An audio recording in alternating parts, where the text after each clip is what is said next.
Okay.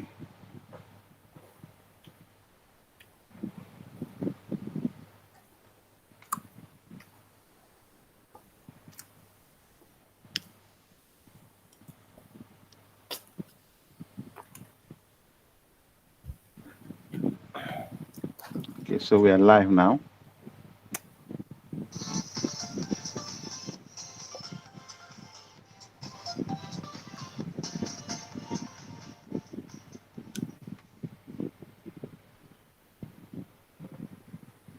Cuma sekarang ni di tengah run ada macam video like give everybody time to just drop by lah. Terus sekarang ni belum ada ramai lagi yang pergi cakap dapat 10 ni orang dan kita start lah. So I give them 5 minutes to get there. Okay. There's like a little video that's running in the background lah.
We have another like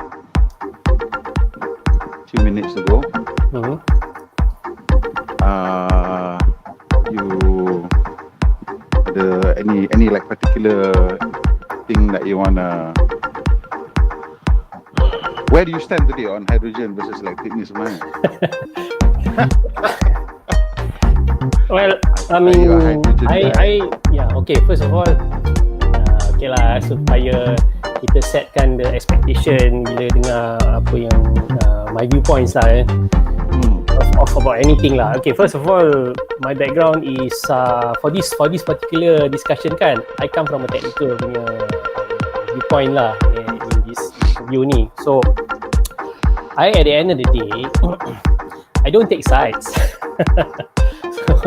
So because from an engineering point of view, we just go with whatever we see is feasible for that application.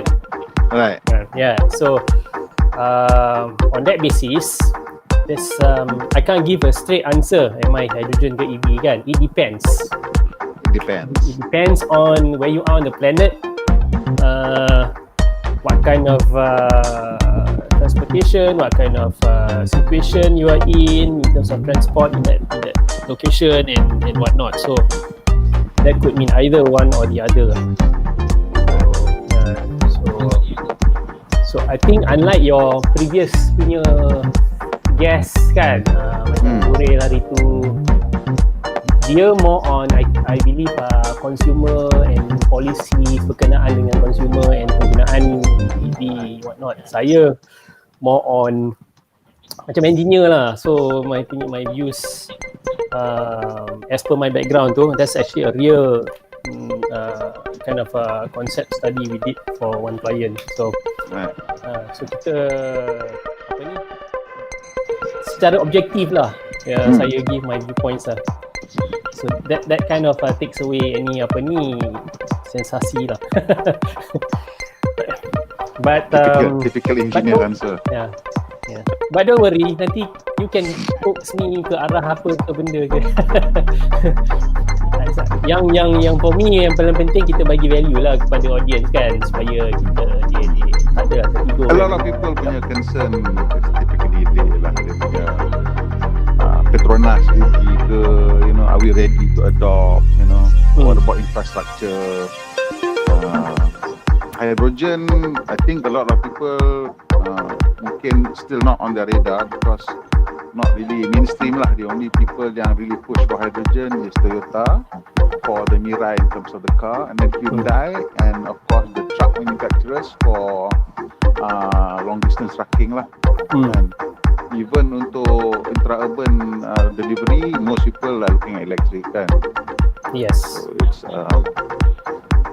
So it's an interesting question lah, especially dengan Toyota Mirai kereta, light passenger vehicle punya fuel cell EVs kan. When I say fuel cell EVs tu, it means hydrogen lah kan. It's still an electric motor, why not? From dari well to tank, meaning kalau kita tengok dia punya supply chain kan, dari generation to tank, I can understand situation yang hydrogen make sense compared to EV. But dari segi produk macam Mirai kan, I'm skeptical. Kita dah ready nak mulai dah habis. Okay. Assalamualaikum semua. Apa khabar? Jadi hari ni kita ada satu lagi sembang tentang topik electric versus hydrogen lah. Ini satu topik yang kita belum pernah bawakan. Sebelum ni kita cerita tentang elektrik, tapi tak ada siapa pun yang tolong argue on behalf of hydrogen lah. Jadi hari ni kita nak argue on behalf of hydrogen. Kita bawa seorang yang memang expert dalam benda ni, iaitu somebody yang tahu tentang powertrain lah. Maybe not specifically about hydrogen versus electric, but somebody yang ada pengalaman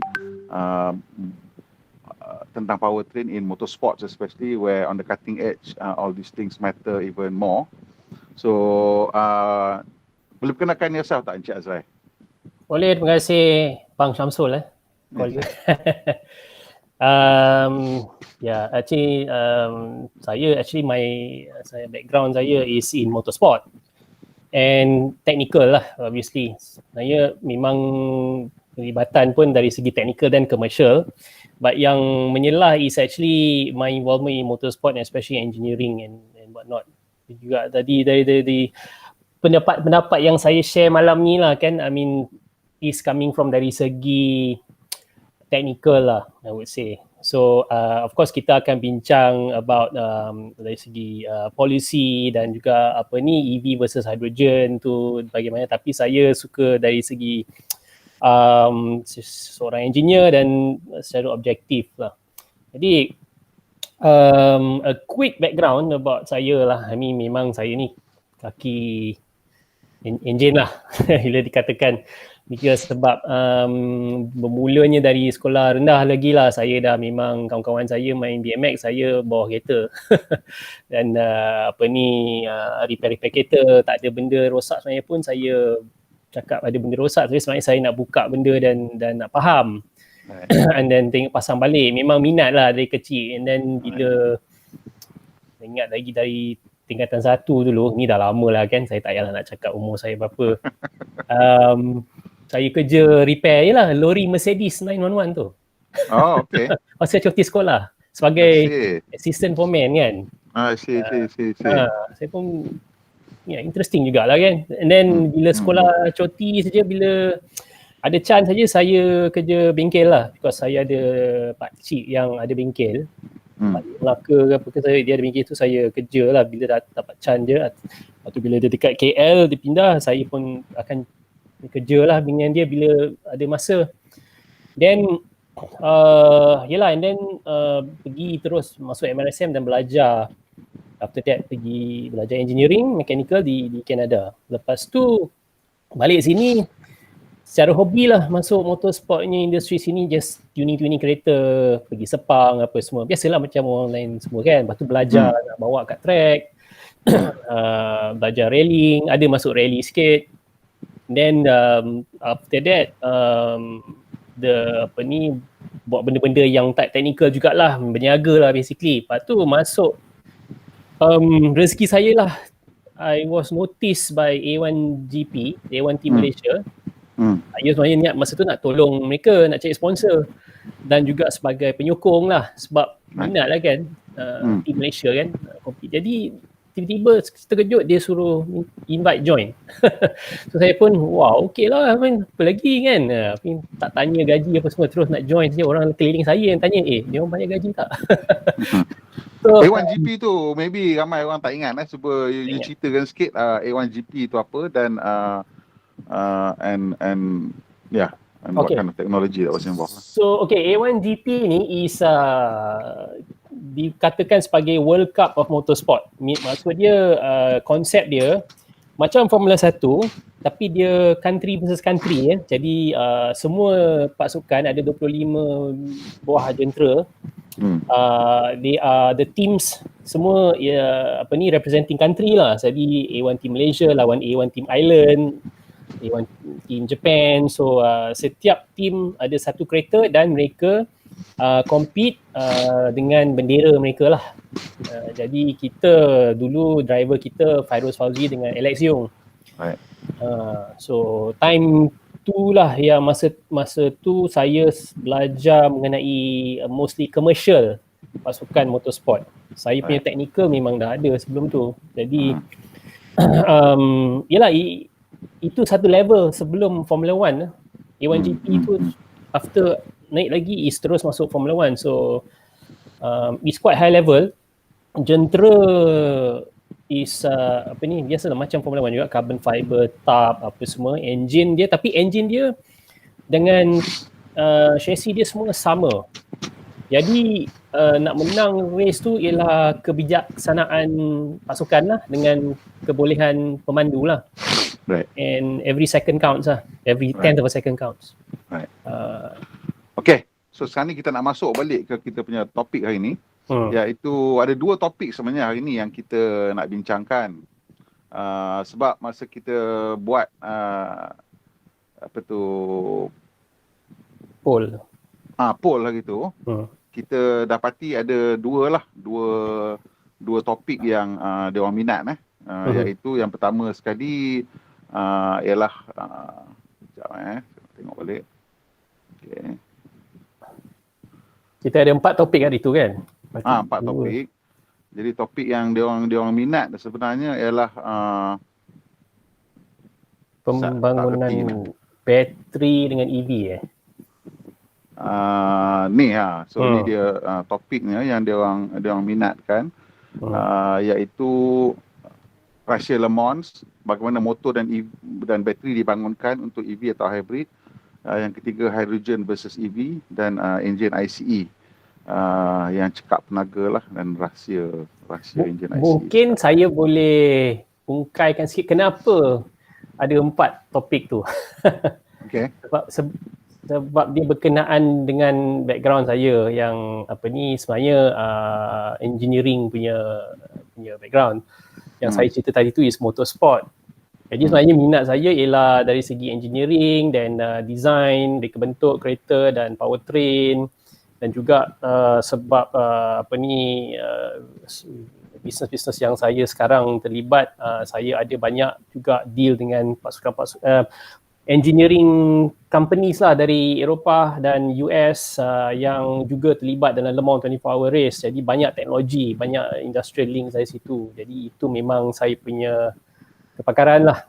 Saya memang sentiasa melihat teknologi dan juga dari segi engineering, macam mana nak design EV dan hybrid yang dan kebanyakan market saya overseas lah, bukan kat sini. Jadi sebab itulah saya rasa macam 4 topik tu menarik lah, tapi harapnya dia perlu menarik untuk penonton lah kan. Kalau kuat hati saya cerita pasal Le Mans saja. Okay, so bila kita cerita tentang hydrogen ni kan, hydrogen versus bateri ni, saya nak share sikit sesuatu dekat sini lah, iaitu can you see where you I'm showing. You Yeah. can't see anything, right? So I don't understand Can't what's going on. see, tapi tengok dalam YouTube tu, dia tak ada. Sekejap, ni lah, I share. Okay, so nampak sekarang? Can you see? Yes, Lebih besar. yes. Yeah. Okay. Okay. So, ceritanya hari ni ialah hydrogen versus ni ialah permulaan dia. Saya nak tunjuk sikit maklumat yang dikongsikan oleh Volkswagen yang ramai orang cite lah. Jadi ini dia punya current pemahaman dekat dalam media ke apa, banyak yang ambil data daripada cerita Volkswagen ni. Volkswagen keluarkan satu macam artikel lah tentang benda ni dan ditunjukkan lah dia punya hydrogen versus electric drive. So kalau kita tengok dekat sini, you boleh nampak bahawa nampak, can you see? Kejap. Tak nampak. Saya nampak your opening slide saja. Volkswagen keluarkan satu artikel lah tentang benda ni dan ditunjukkan lah dia punya nampak kan sekarang? Kejap. Yes. Okay. Okay. So dia tunjukkan ni, dia kata 70% 86% yang Volkswagen tunjuk ialah 70% efficient untuk bateri dan hanya 30% efficient untuk hydrogen. Dan cara ditunjuk tu ialah kita tengok kat atas tu, pasal daripada the generation process is 100% efficient daripada dekat dia punya solar ke whatever lah, dia kira 100% start with 100% lah. And then when you transfer in terms of transport and storage through the grid and all that, kita lose about 20% lah. And then bila you daripada bateri tu untuk pergi ke engine, Volkswagen kata 76%. Whereas hydrogen disebabkan electrolysis pun you dah ada some losses, nak compress the gas di liquid pun ada losses, transport and filling losses. Pasal as you know, hydrogen kita tak boleh, we have not invented a leak-proof container untuk hydrogen kan. We will lose, I think, if I'm not mistaken, 5% a day. Kalau in terms of, even if we keep it as a cryo liquid, kalau simpan dalam bentuk gas lagi cepat dia keluar. And of course, transport and storage dekat site pun nak kena ada cryo cooling. And then of course you masuk ke dalam tank dalam kereta pula lah. And after that you masuk ke dia punya fuel cell. So itulah dia punya Volkswagen punya statistik yang dia sebut lah. Yeah. Cuma sekarang ni cerita dia, mana dia dapat maklumat? Maklumat ni dia dapat sebenarnya daripada Royal Society of Chemistry. So dia orang punya paper dia, hydrogen or batteries for grid storage. Tapi ini dia cerita grid storage lah. So for grid storage, sampai ke grid, dia punya efficiency tinggi sikit lah. Untuk bateri ni 83%, but untuk hydrogen masih lagi dalam 30 macam tu lah. So it's a long paper. So if you nak baca, nanti kita boleh buat link kat bawah lah untuk siapa-siapa pendengar, penonton yang nak baca, saya bagi link kat bawah. It's a long paper, lots of formulas, but basically cerita je because of apa yang tadi Volkswagen tunjuk tu lah kan. All these losses and all that lah. So kalau siapa tak tahu fuel cell macam mana, dia basically fuel cell is macam ni lah. Ada satu membrane where you run hydrogen on one side, oxygen on the other side. Oxygen usually kita run air lah, udara daripada luar. And what you get is water vapor and electricity lah.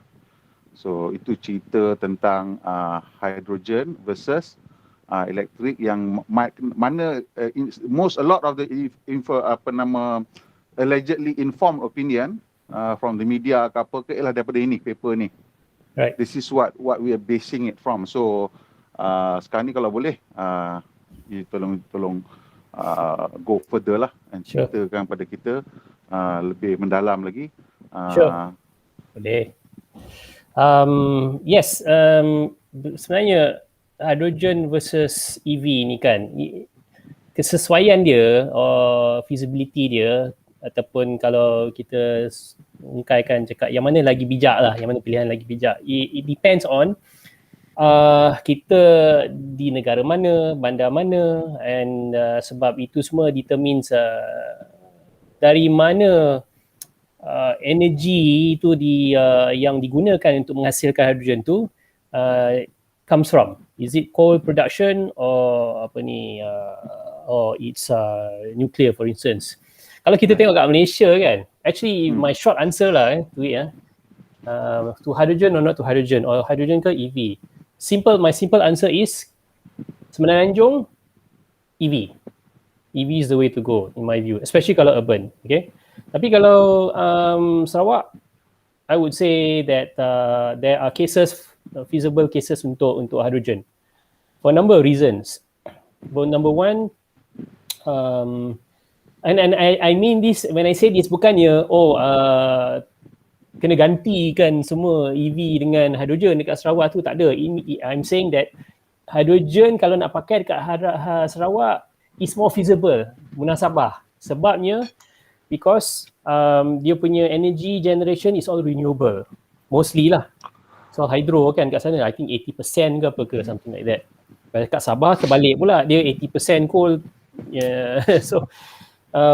So because the energy generation tu is renewable kan, jadi you tak generate CO2 bila you nak cuba generatekan nak split the atom kan, dengan compound bahan tu kepada nak keluarkan hydrogen lah daripada asas dia. Sebab hydrogen tu tak appear secara naturally by itself, dia dalam air dan benda lain. So kita kena put energy in. Jadi kalau kita buat macam tu kalau kita buat hydrogen punya value chain or supply chain kan dekat Semenanjung kan, dekat KL ke apa ke, atau kereta hydrogen fuel cell ke, then setiap kali kita pakai jalan 10 km, sebenarnya kita dah produce CO2 dekat source dia, because kita semua kat sini generation of power banyak pakai coal. Jadi sebab itulah is actually dari segi climate kan, is not a good idea. Tapi kalau that's why for Japan it makes a lot of sense, because diorang banyak pakai nuclear. Dan I would say I don't know exactly, tapi they have invested a lot in energy, dan juga dengan France apa semua. and that enables actually kita, kalau industri nak pakai hydrogen, it makes sense. Kalau tidak, kalau pound for pound, apple to apple, memang EV is more efficient lah. Macam mana pun tengok kan, EV is more efficient dari segi conversion kan, energy, dia punya losses dia semua daripada well sampai ke wheel. So tak boleh nak argue yang tu. So artikel yang Volkswagen share tu, it was about 70% efficiency kalau bateri EV, and 30% kalau hydrogen kan. That's about the same numbers that I'm aware of also. Even kalau katakan unsur dia sama pun, hydrogen will lose out actually, because dia punya losses in the storage infrastructure, itu belum masuk cost lagi. Cost pun tinggi juga. Nak tanking kan, kalau kita nak pasang tangki hydrogen filling station kan, the industry punya data says that it's going to cost USD 2 million nak set up everything. Okay. So saya punya pendapat lah, I do feel that hydrogen ni ada potential, tapi kita perlukan more innovation in terms of to reduce the cost of the infrastructure cost, and a few things in the supply chain kena improve. Eventually I think it can coexist with battery EV, because at the vehicle level ada advantages. Filling nak isi cepat, apa lagi, yalah, that's one of the reasons. And also battery EV is heavier, it's a lot heavier, the vehicle itself is heavy. Okay? Of course itu pun with advancements and development in technology, it's going to get better and better and better lah. So battery EV atau hydrogen, for me dua-dua ada tempat dia. Both can coexist. So I punya viewpoint is always and. A and B, bukan A or B, you know. So because when you look at it secara terperinci, bila kita tengok application yang kita nak pakai tu, then kita boleh tahu benda tu make sense or not. Right. Yeah, and it's not just hydrogen or EV, tapi other method of propulsion pun is possible. So, What are other methods of propulsion yang agaknya possible in the future yang you nampak lah, yang possibly coming out? Let's say far out lah in 50 years time ke apa ke, something yang kita belum nampak penyelesaian dia kan. Okay, far out I tak nampak, to be honest. Okay. Kalau short term ada a few lah, macam yang nampak macam temporary solution where it can bridge the gap between battery EV dengan internal combustion engine because of the this is where it gets tricky lah, because this is where it gets into, saya pun ada pendapat juga bab ni kan. Where the problem that the industry OEM ni lah yang tengah facing kan sekarang ni ialah internal combustion is profitable. It's a profitable business. That's the business model they know for decades kan. They have it, dah tahu macam mana nak produce each car, profit margin apa semua, dah cantik dah dia punya supply chain apa semua. Jadi dia orang tak nak pindah kepada EV. They are shifting to EV tu sebab legislation dipaksa. Okay.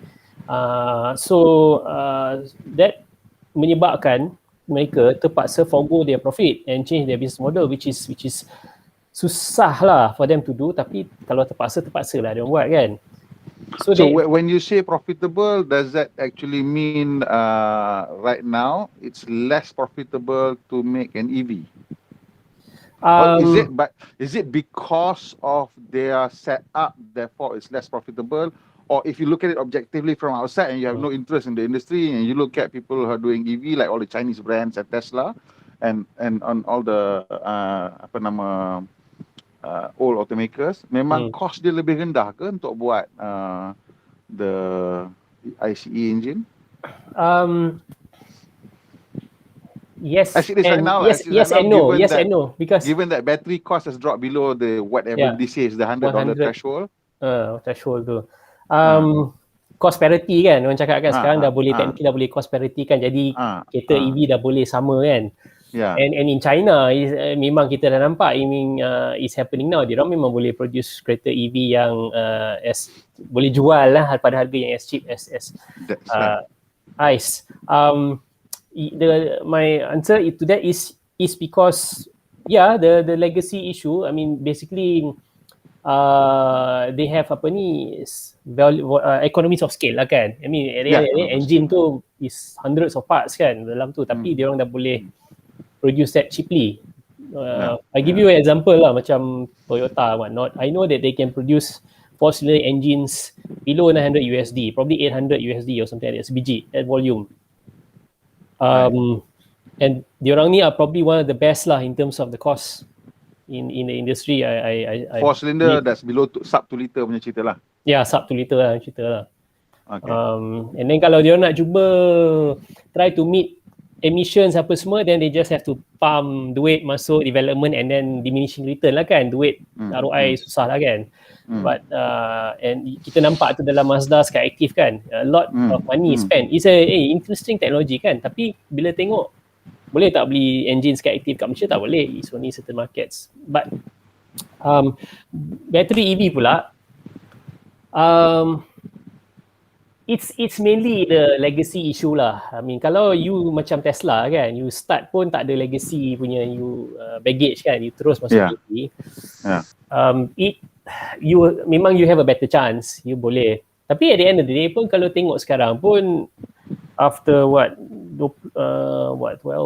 more than a decade, they are not achieving the margins or the profitability, the net income yang legacy automakers, and it doesn't matter. Well, actually they are already exceeding. Okay. Their gross margin now is already 27%+. Okay. And of course Elon targeted 30% lah, which everybody said tak possible. And dia punya operating margin pun dah 3 times Toyota right now. So kita tak pasti how they're doing it. Yeah. But they're already beyond lah. Cuma sekarang ni everybody still says that dia orang punya margin tu mungkin melibatkan dia punya regulatory credits lah. Yeah, But guys. if you tengok the previous quarter punya report, the amount of regulatory credit dah dry up a lot tau, pasal banyak company dah mula spread out lah. Macam dia orang biggest customer is Chrysler, which is now part of Stellantis, and once Chrysler is part of Stellantis, Peugeot, Citroen, banyak electric products, so they no longer have to buy from Tesla lah. I think yang tinggal mungkin terpaksa lagi ambil Toyota, Honda dekat Europe lah. So but the number is smaller, a lot smaller already lah. If semua orang, the whole industry shift to EV, memang I agree that Tesla will be leading lah, because now the playing field is in the same playing field kan, everyone's producing EV and they have advantage apa semua, and Tesla currently sekarang is going for economies of scale dengan buka kilang just to make the giga casting and all that, because they have to, and it's not only they have to, it's just good engineering lah to do that, especially if you going for volume kan. So then hydrogen pula, I mean light passenger, I tak nampak yet the economics making sense, because Mirai tu pun harga berapa kan? Cannot be making if you remember, among the pioneer untuk fuel cell ni adalah Mercedes-Benz. They had F-cell punya vehicle, bermula dengan dia punya commercial van. If you remember dulu in the 80s, they had that boxy van, front wheel drive tu, yang they eventually sold that platform to SsangYong to make the SsangYong Istana tu. That was among their first F-cell punya vehicle. Because of course the fuel cell stack dengan tu besar, penuh lori belakang, penuh the whole van lah. And then they scaled it down until into early 2000 they started making the F-cell vehicle the size of the A-class yang kotak dulu tu kan, the A-class yang tinggi tu. And in 2005 they actually brought us to Singapore to sample a batch of cars yang dia orang memang buat untuk run like a real world experiment in Singapore, because Singapore enclosed kan, dia tak boleh lari kan. So this I think dia orang taburkan dalam 150 kereta ke 100 kereta macam tu, and distributed it in Singapore on a lease basis, and people could drive it around. And they also install, if I'm not mistaken, like 3 or 4 hydrogen filling station, or one with BP or maybe 2 with BP and 1 with Shell. I can't remember. It was BP and Shell was definitely involved. The BP among the early so-called energy yang convert dia punya image kan to energy, and then did hydrogen and all that. And it was good. It was we enjoyed it. Iaitu kereta tu senyap dia sama macam kereta elektrik, which is the same as the Mirai. And yang keluar hanyalah bunyi tak ada apa aja, water vapor aja. In fact, the amount of water that it generated is so small that in order for you to see it, Mercedes-Benz had to actually devise a little pipe, tarik pergi ke belakang kompol semua, so you can see it dripping onto your hand. You know, the emission tu absolutely nothing lah. Cuma pada masa tu pun dia punya cerita dia, among dia punya biggest challenge, of course the cost of hydrogen itself is satu hal, is the cost of the hassle of storage lah. Pasal unlike petrol, if you put hydrogen in your car and you're losing 5% a day, after 20 days kalau you tak pakai, tong tu kosong. It just loses. But having said that, the leakage tu, storage punya technology is quite advanced now, as far as I know lah. I mean, I don't know whether yang 5% storage a day, 5% losing tu, I don't know whether that still applies or not sekarang ni. You check, because I have not heard any new development on hydrogen valving or seals that allow us to keep hydrogen lah. Okay lah, not the tank itself. Tank tu I think is quite. No, it's not a tank. The tank is a tank lah, but it's the seal. System you lah. Cannot. Yes, that's right. It's just because it's the smallest element, it's the lightest element. You just cannot provide or design a seal that is tight enough to keep it in. So it leaks out through the valves and through the system at the rate of 5%, and that was if you keep it in cryo state. So that was why the tank had to have heavy insulation, and that's why it took a lot of space, and that was part of the challenge lah untuk hydrogen. And cryo state is based on what I understand, some studies, I think if you want to store in cryo state compared to high pressure compress kan, I think consumes more energy kot. It takes up more energy kalau cryo This state. cryo state at dekat the petrol station, it has to be cryo state. Yeah, okay. And high pressure. But bila you dah pump kat dalam kereta, obviously you cannot have cryo state anymore lah. You cannot have things running to keep Yalah. it cool kan. Dia tak make sense lah. The pressures are incredible. I mean, kalau if you know kan, I mean in motorsport kan, I mean Le Mans pun sekarang ni tengah hala tuju hydrogen and what not. Dia orang punya vehicle tu yang prototype test vehicle yang powered by hydrogen fuel cell tu, all their tanks are 700 bar tau. Itu kalau pecah. That is the standard. It is usually yang saya nampak lah, is either you do it low pressure at 350 bar atau 700 bar. But 700 bar, your tank is more robust, lagi berat apa semua. But you do gain in terms of power density lah, energy density is higher compared to 150 bar lah. But the engineering is complex. That's aerospace technology, rocket technology already. Yalah. So cost tinggi gila lah. Cryogenic is interesting tapi okay, I sidetrack a bit because I kan juga sidetrack lah, hydrogen juga. Between you and me and so such thing, between you and me and everybody else yang tengah listen kan, I did propose an idea. I talked to Pat Simmons. Pat Simmons, Formula 1 Management punya Chief Technical Officer kan, CTO. Dia saya tahu is a proponent of hydrogen. Right. So we kind of in email lah bounce apa ni ideas, and then I wanted to get his feedback. And then, but my thinking is that for motorsport, hydrogen ni dia is shall we say more feasible than for automotive, because in motorsport kita more into the experience of the apa ni audience, apa ni, the spectators kan. Kita tak tengok nak perlu audit dari itu semua, narrative untuk PR of the OEM je. So I mean, for motorsports, you could arguably just buy all the hydrogen for motorsports from only solar electrolysis. Boleh, you know? So if you really want to make it zero, you boleh buat lah. I mean, it's not really an issue if all that you care about is zero emission. It can be done because you can, because cost is not really an issue. Correct. Boleh je buat kan. Cost is not an issue. But one of the interesting things was that cryogenic. I mean, one of the ideas that we had was thinking lah, brainstorming, why not if the problem dengan Formula 1 ni kan is yalah, hybrid sekarang ni, V6 pun tak dengar apa, memang cannot hear anything lah, tak macam V10 dulu kan. So one of the ways is okay, yalah, kalau you run it in an engine, of course lah bunyi tu balik, but again the storage issue kan. One of the ways is cryogenic.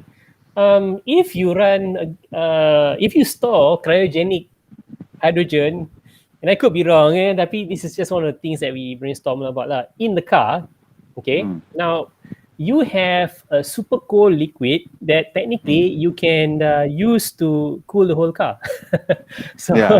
So you can now reduce drag because your air through the car, so you don't need the opening for cooling apa semua lah. So I mean, sidetrack sikit lah. Basically you're talking about running like a rocket engine lah. You use the fuel to pre-cool the engine and then it becomes gaseous and then you burn it and then it in fact, cryogenic liquid hydrogen is actually too cold to burn. You have to find a way to warm it up first. Memang terlalu sejuk. Kalau tak, your system jam. So tapi dari spotting tu is probably where I think motorsport you akan nampak dulu lah kot eksperimen macam using hydrogen propulsion. ACO, the Le Mans punya organizer dah start. Dia orang sekarang ni in press conference 2 bulan lepas cakap in 2025 dia nak buka kelas baru for hydrogen punya kelas. Formula 1, the feedback I got from Pat Simmons tu, dia cakap dia orang kena dengar, they have to listen to what the OEMs are saying lah. so kena ikut itu lah. So dia tak boleh nak. But untuk Le Mans tu, hydrogen means fuel cell ataupun means combustion atau macam mana? Well, their narrative, dia orang punya agenda is fuel cell. Fuel cell. So Le Mans nak promote fuel cell hydrogen technology.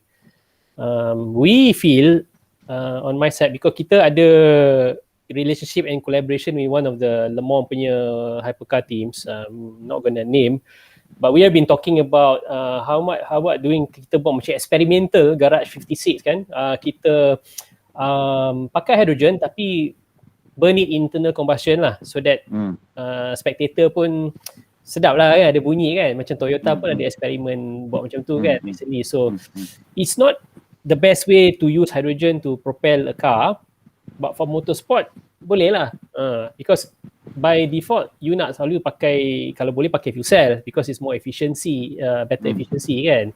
Tapi kalau niche application, niche situation macam ni, kalau tak boleh pakai fuel cell, then you burn it in an engine lah.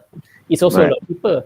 So that's why we also see macam JCB in UK keluar artikel, they are experimenting in hydrogen powered engine, basically diesel engine diorang tu yang untuk excavator semua tu, diorang tengah eksperimen convert to run on hydrogen. And Lord Bamford, dia punya owner tu cakap because it's cheaper in interim. They also experimenting fuel cell. Ada juga dia punya tunjuk truck dia orang excavator yang pakai fuel cell, tapi complicated system, cost, so to sell that idea to their customers, they find it is a lot harder lah. But hydrogen boleh to run in internal combustion engine, and I am of the same viewpoint, tapi it's an interim punya solution lah. It's not the long term. Long term I still feel maybe 10 years ke apa ke 20 years, somehow fuel cell technology dan infrastructure hydrogen tu kena improve lah. And having said that, we are looking at one American technology that may have something disruptive in terms of storage, meaning the hydrogen tu boleh store dalam tangki yang bukan cryogenic temperature, bukan high pressure. So we are watching closely. Pakai macam mana kalau bukan cryo, kalau bukan dia buat macam mana? Bukan high pressure? Dia pakai, dia borrow teknologi from semiconductor wafer punya teknologi, where actually the inventor tu memang dari industri tu. So I don't know what it is, the substrate on the material tu kan, dia reactive to hydrogen, dia akan serap hydrogen bila exposed to hydrogen. Okay, and then bila nak release hydrogen tu, it just needs a photon energy, like a laser. In fact, literally they use some sort of laser. So it's like hydride yang tembak dengan laser keluar gas balik. Some kind of thing like that. Yeah, something like that. Tapi dia, as far as I know, dia tak hydride lah. But there's something that dia capture the hydrogen and then release balik. The laser tu will break the bond and then release hydrogen. And capture tu, proses tu macam mana? The capture tu? Itu soalan yang penting. One of the main things that we all want to know. Okay, capture tu ada consume energy tak? Penting tu. Ya kan? So I'm surprised to know tak ada. It actually, tak ada. And once the surface is prepared, okay, if you already ada gas yang because hydrogen ada juga as a byproduct kan. Sewage pun ada hydrogen, honestly. You expose it. It has to be pure hydrogen or hydrogen in whatever. Tak perlu pure. Jadi tembak air pun boleh ke apa? Macam mana? Tak, air tak boleh because that's not in gas form. Itu it has to be in gas form. Mesin boleh lah. Yeah. So meaning kalau you ada waste to energy plant, okay, kalau yang buat pyrolysis, bakar domestic waste kan, itu release hydrogen tau. You salurkan hydrogen tu kepada medium ni, dia akan serap. Begitu juga dengan flue gas, oil and gas kan, apa benda yang daripada bakar tu ada hydrogen dalam tu. So dia akan serap. So okay, you can read more about this because Sandy Munro talked about it. I saw him talking about it. He was quite excited about that lah. Yeah, and I talked to the inventor. So because I wanted to, biasalah kan, kita tengok benda untuk we are trying to see betul ke, ada future ke apa ni. So okay, kita tengok because energy is juga our interest lah, because kita buat engine, powertrain semua, tapi kita tak boleh abaikan dari mana energy tu come from kan, how the whole supply chain kena address. So that's why with the hydrogen and battery EV, kita kena tengok dua-dua. The energy audit tu, what does the data say kan? And from our viewpoint, kita nampak certain application, hydrogen is feasible. Certain application, better use electric vehicle. So saya tak, bukan jenis yang hydrogen kena mati, EV. But it seems that for general car application, battery lah for now. Kalau urban area, and if your location tu tak ada renewable, okay, then your energy generation is not from renewable. So then there's no point to use hydrogen because then But even if it's renewable, kalau tengok tadi yang data yang the Royal Society of Chemists tu cakap tu pun, we're still losing a lot in terms of if you want to even you're doing electrolysis, even if it's all renewable, you're still losing a lot of efficiency kan along the way, regardless of what the initial start of the conversion to hydrogen lah kan. Betul. So this is why we still need some breakthrough lah kalau nak pakai hydrogen. Kalau tidak, dia punya data tu yang kita nampak doesn't make sense. That's why this guy yang kat US ni, this is potentially disruptive because he is solving. Apa masalahnya benda tu? Everybody says that itu semua was like discovered many years ago, tapi the defense department decided that okay, this one is sensitive technology and keep it secret and you tak boleh do anything about it. So okay lah, whatever lah, kita tak nampak lagi kan all sorts of benda kat situ lah. Cuma saya nak tanya tentang hydrogen ni. Because kita cerita hydrogen economy ni start at the end of the 1990s lah. When everybody started talking about the future is the hydrogen economy. Cuma pemahaman saya tentang hydrogen economy ni mungkin berbeza lah dengan you punya pemahaman. In the sense that the way it was presented masa kita cakap about the future is hydrogen economy, asas dia ialah because hydrogen is the most abundant element in the universe. And dia cerita tentang how all the stars are powered by hydrogen. But then that's where it starts to diverge lah. My understanding is that the hydrogen economy is primarily something that will be true if and when we manage to conquer nuclear fusion. Because then it's basically free energy for everybody. Then that's the hydrogen economy. Then it's a matter of how then you use all that energy that's produced to generate electricity ke heat ke pulang lah you nak buat apa. So if it's electricity, then it's free electricity just coming out of our ears yang memang you pakai lah. That's what it means. What I understand it lah. It's not really for fuel cell ke, for combustion ke apa benda semua, because that is just like 2-3 steps away. Correct. Downstream. You know? So I believe and I suka hydrogen economy. I mean I like the idea because of the macam okay lah. I mean, I know because I'm also part of the EV owners club kan. I know some guys in there, bila kita cakap pasal hydrogen, okay, cantik lah hydrogen. Let's say you solve all this problem lah kan. They will say, kenapa tak direct saja? The sun is shining all the time kan. So ambil sajalah terus solar apa semua. But the reality is, electric solar tu pun you nak convert, and then you have to put it into battery, and battery is a poor compared to petrol gasoline. It's actually very poor in terms of energy density compared to gasoline and diesel and whatnot, fossil fuel. Cuma it's coming straight from the sun lah kalau you ambil dari matahari. So the hydrogen economy for me is great if we can solve the engineering and the supply chain and value chain semua tu along. The problem is at the end of the day, sebab kita ni fossil fuel economy dah berdecade, you know. So everything you do, you think about it lah. I mean, you nak even, this is where the debate about EV juga, bila nak going to EV pun cakap, tapi the mining of the lithium pun produce CO2. This is the bigger problem, the big problem which I think most people miss is that we are a fossil fuel economy. So anything you do, you pusing sana, you generate CO2. You pusing sini, you look in your room. Is there anything in your room right now? Everybody can look in your room. Siapa yang dengar ni, anything yang meja kerusi ke yang you rasa was not manufactured and did not produce CO2. Everything in your room actually has a contribution to CO2. Well, here's the thing where I get a little confused about everything getting all knotted up tentang carbon ni semua ialah kita punya planet ni dia menjadi host kepada carbon based life form. Kita semua carbon based life form. Betul. So carbon itself is not an issue. Carbon emission itself is not really an issue. Cuma ceritanya sekarang at this point in time what is happening is that we are releasing more carbon than the planet can sequester and Absorb, simpan. sequester. Yeah. Right? So, an interesting point of view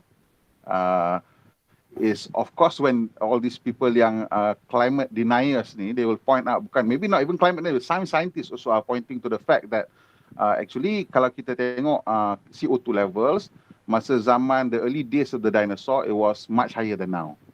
Berganda-ganda lebih tinggi daripada kita. And it makes sense bila you fikirkan benda tu, is because look, carbon is food for plants. Yeah. Right? So a lot more carbon allows plants to grow faster. And that makes sense at that point in time sebab dia punya consumer dia lah dinosaur makan banyak pokok. And that's how they get to grow to be so big, because the plants grow fast and they get a lot of plants and therefore they become giants. And then they die and then they become oil and whatever, right?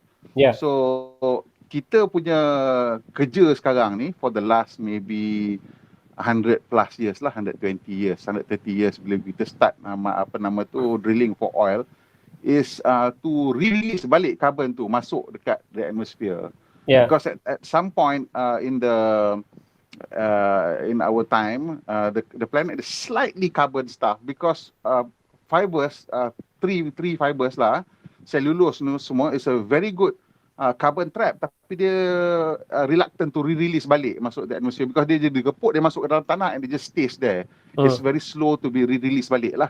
So at the dinosaur punya time, maybe it's just a nice cycle, because dia makan and they die, and they makan, they die, and the release punya cycle is good. But once the dinosaurs were gone and the extinction level event happened to them and they all also masuk dalam tanah, then there's no more carbon release, and that's the planet then live as it were lah, whatever it is kan. Maybe that's why we had ice age ke apa ke, kita pun tak berapa clear tentang the whole thing lah. So the actual carbon thing sebenarnya to me is, as long as we are carbon neutral, then it's fine, you know, it's fine. As long as the amount, yes, it's balanced, then it's fine. It's okay. Or kita pun tak sure the optimum level of CO2 in the atmosphere tu apa lagi pun kan ceritanya. We just now, the big concern sebenarnya tentang climate change ni ialah because it impacts human life. Yeah. Well, we don't care that it impacts animal life. The only worry about because it impacts human life. And New York City might be underwater. If New York City semua kita punya bandar-bandar kita tak ada dekat dengan air, I guess kita tak heran benda ni semuanya. It's just really out of selfish concern lah, which is normal. Yeah, human nature kan. That's why we are pushing for all these things pun. So okay, let's move on to, let's say, the next topic, which is far more interesting ialah nak develop since we dah kata for the most part, for most application, for most humans on the planet yang duduk dekat urban centers yang ada access to easy electricity, regardless lah whether it's grey ke, black ke, green ke, blue ke electricity, it looks like EV is going to be the solution lah kan. So macam mana cerita dia, since your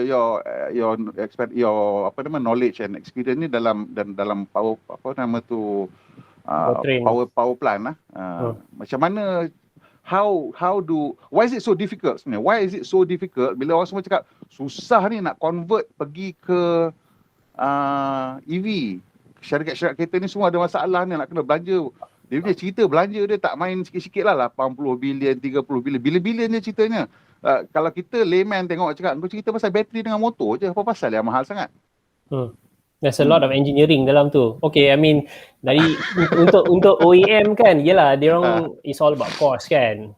Kalau you dekat rumah nak buat convert, boleh buat. I mean, their biggest cost is the battery lah kan. Macam mana dia nak make the cost tu sensible kan, supaya boleh ada margin yang cukup dan jual. But then again, Tesla will show the way lah. Well, I mean, Tesla is one, and Tesla is doing premium products. Right. But the Chinese is another factor where they're already doing like betul-betul produk yang really affordable. And if you notice today, Volkswagen punya press release dekat Munich was about the ID Life, which is a new electric car that they're targeting to come out before 2025. I think 2023 mungkin target dia kot, tak silap saya. And that car is targeted to be 20,000 euros, which is just slightly lower than the Golf 1.4 TSI, their base model dekat Europe kan. So that means if Volkswagen dah cakap kata we can produce this, and dia punya battery size is not that small. They're looking at 57 kilowatt hour. So at 57 kilowatt hour, 20,000 euros, that means semua orang pun dah nak start buat kereta yang affordable lah.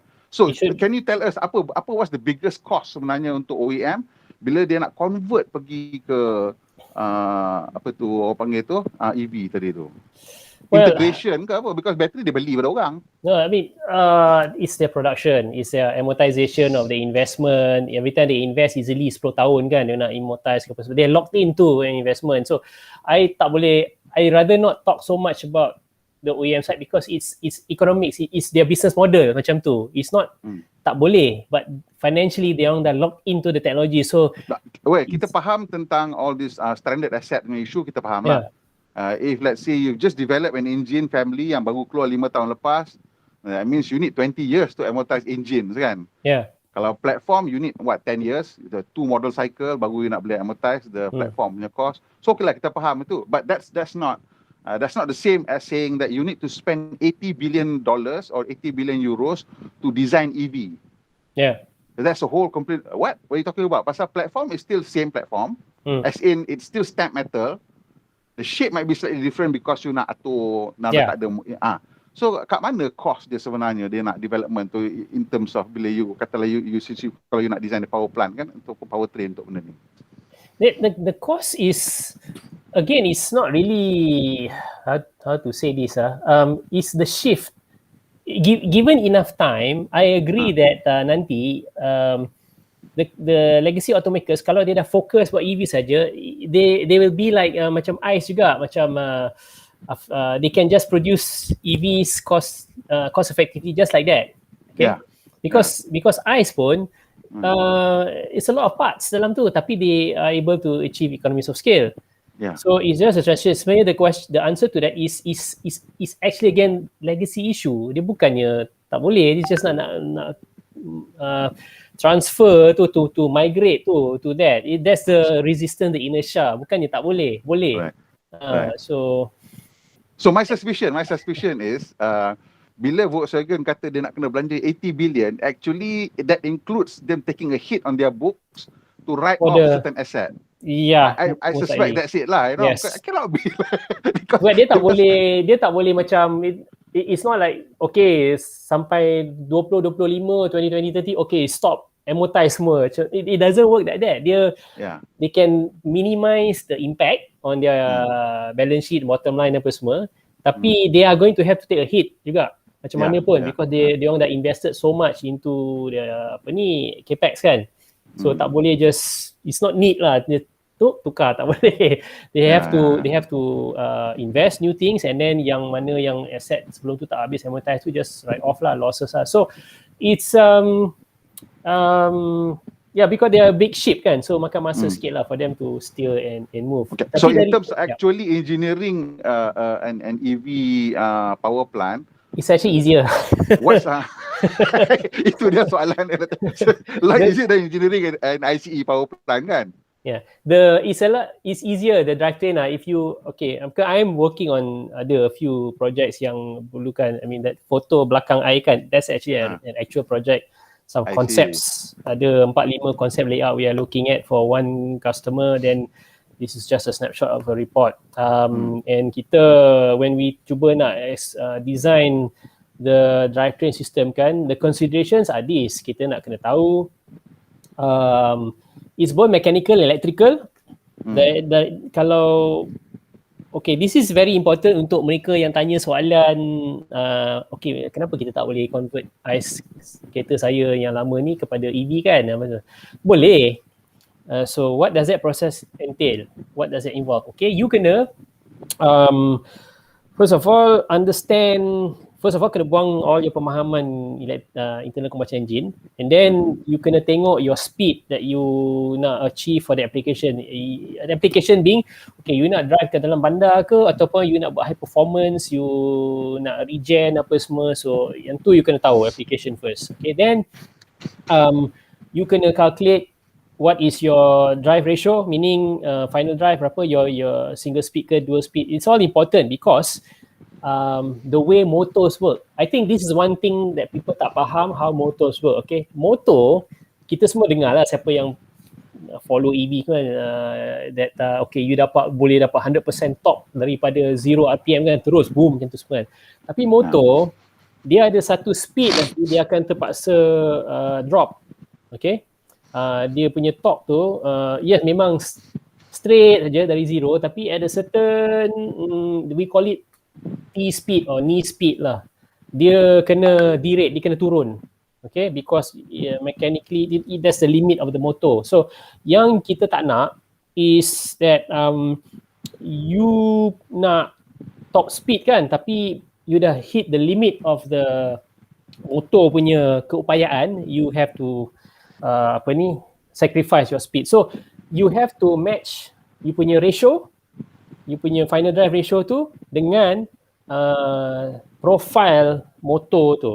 So this is why bila design, some automakers ada dual speed, okay, because they want to optimize the performance and also because now efficiency.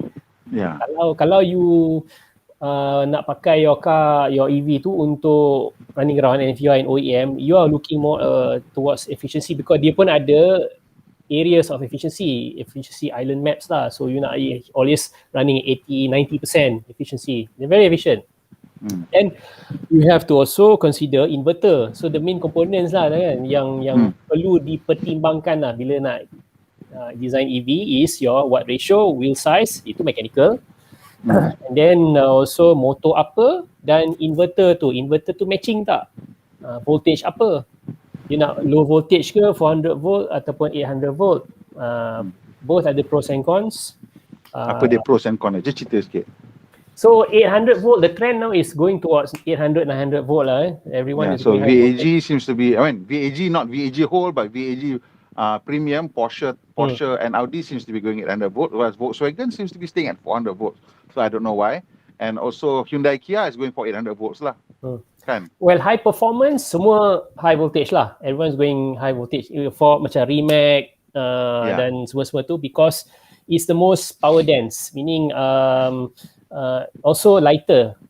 Your cable pun tak perlu carry banyak sangat current because your voltage is high, because that's power is again siapa yang belajar electrical. Yeah. I'm not even electrical, actually I'm mechanical, tapi tu pasal belajar semua ni kan. So for yang pakai medium voltage 400 volts semua tu, I suspect that's more to do with charging punya accessibility. Because I think you nak 800 volts kena CCS2 kan. Everybody using CCS2 pun sekarang. I don't think anybody is not using CCS2 pun lah. So I really don't understand kenapa dia orang perlukan 800 volts. Because either way memang kalau you charge kat rumah pun it's going to be the onboard charger that does all the management. And they seem to be using the same wall box regardless of whether it's 800 volt system or 400 volt system. It's still the same, whether 240 volts 3 phase ke single phase ke sama aja. So it's the onboard wall box lah. And when using CCS pun sama juga. I mean it doesn't really matter it's 800 ke benda ke. It seems to be the charging rate doesn't seem to be that much greater. Tengok compare Tesla 400 volts dengan Porsche Audi 800 volts, it doesn't seem to be that much faster lah kan. So unless there's something else lah yang kita tak nampak lah, which I don't understand about lah kan. But like you say lah, it could be the lightweight and the energy density lah more than anything else kan. As a rule of thumb, I think when designing an EV, you nak pakai as low voltage as possible for safety and cost. Higher voltage does affect cost because you kena requirement piawaian kan, kena ada isolation, meaning kalau you pakai 800 volt, so your battery pack tu kena certified to I think 3 times that, so 800 times 3 at least voltage. So kalau ada short ke apa ke, dia tak boleh create a circuit in between the cells and whatnot outside. So it's related to cost, but higher voltage is prevalent dalam kereta-kereta high performance because it's more efficient. Then you get better power density. The exception is Tesla lah. I think Tesla ni, I think they're still on 400 Yeah, dalam Malaysia dia kan. 400. Yeah. Because I think infra dia orang dah macam tu. So yang kita nak tengok ni dia punya roadster yang baru ni kan. Dia pakai 800 volt ke tak? Because kalau dia pakai 800 volt, then you need some sort of converter on board to step up. You tak boleh because the supercharger network tu sekarang ni is not 800. So But the supercharger network, does it have to be 800? No, kan, because the supercharger network is whatever voltage is still fed into that thing, and then does it have to be, because macam mana then Porsche and Audi pakai the normal electrify America punya charger, those are not 800 volts. well, Porsche dengan Porsche ada on board. Ada step up they always transformer. have on board lah untuk benda tu kan, conversion kan. Yeah, so di dalam kereta tu they dia need convert. to change dia orang punya infrastructure charging tu. So apa ni macam Porsche tu dia ada, they can use from my understanding, kalau because the battery pack tu is 100 volt, 100 ke 100 volt, kalau the charger tu is 100 volt, then they just terus DC saja, the DC because the voltage is technically can match.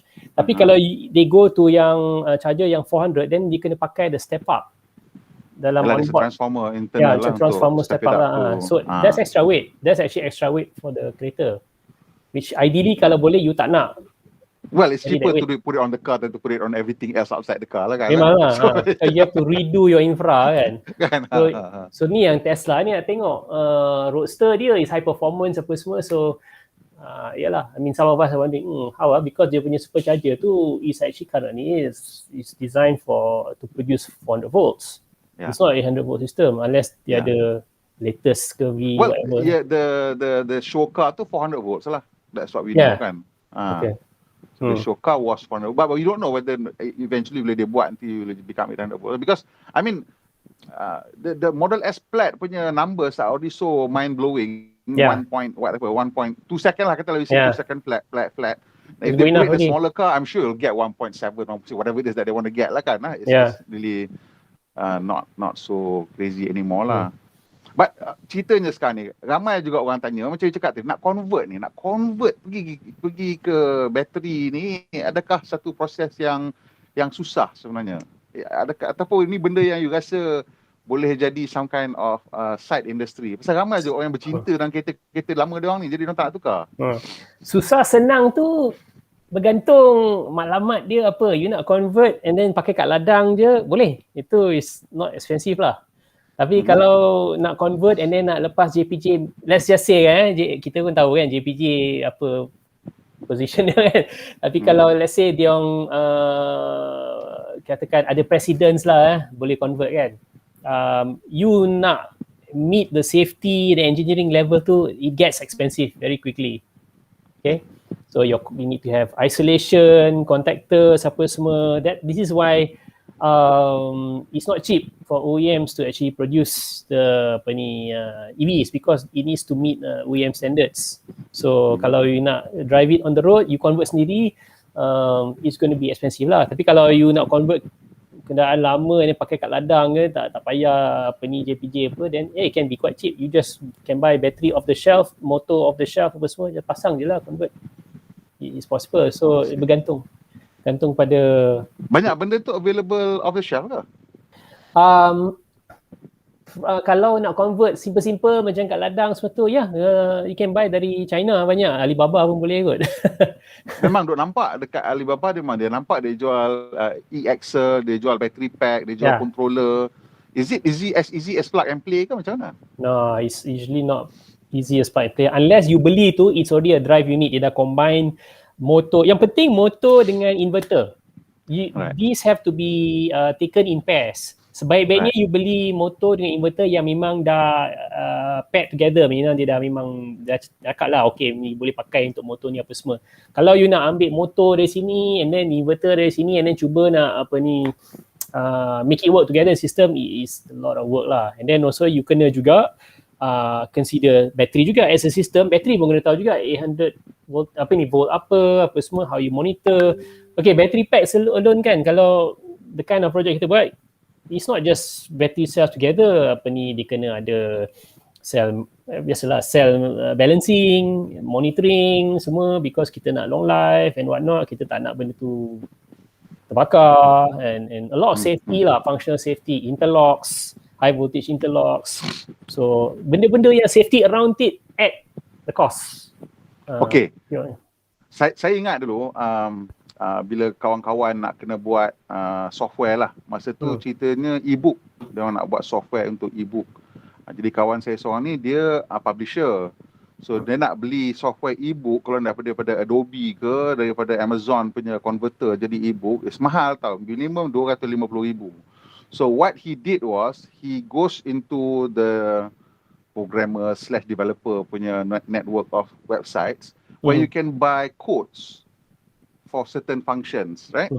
So then they assemble all these codes and dia buat dia punya own e-book compiler for a lot less and has some very unique features yang dia boleh dia boleh tune lah ikut dia punya keperluan dia. So now I'm wondering whether software ataupun codes ataupun algorithm untuk battery management software ni semua ni is already available somewhere yang kita boleh pergi cari.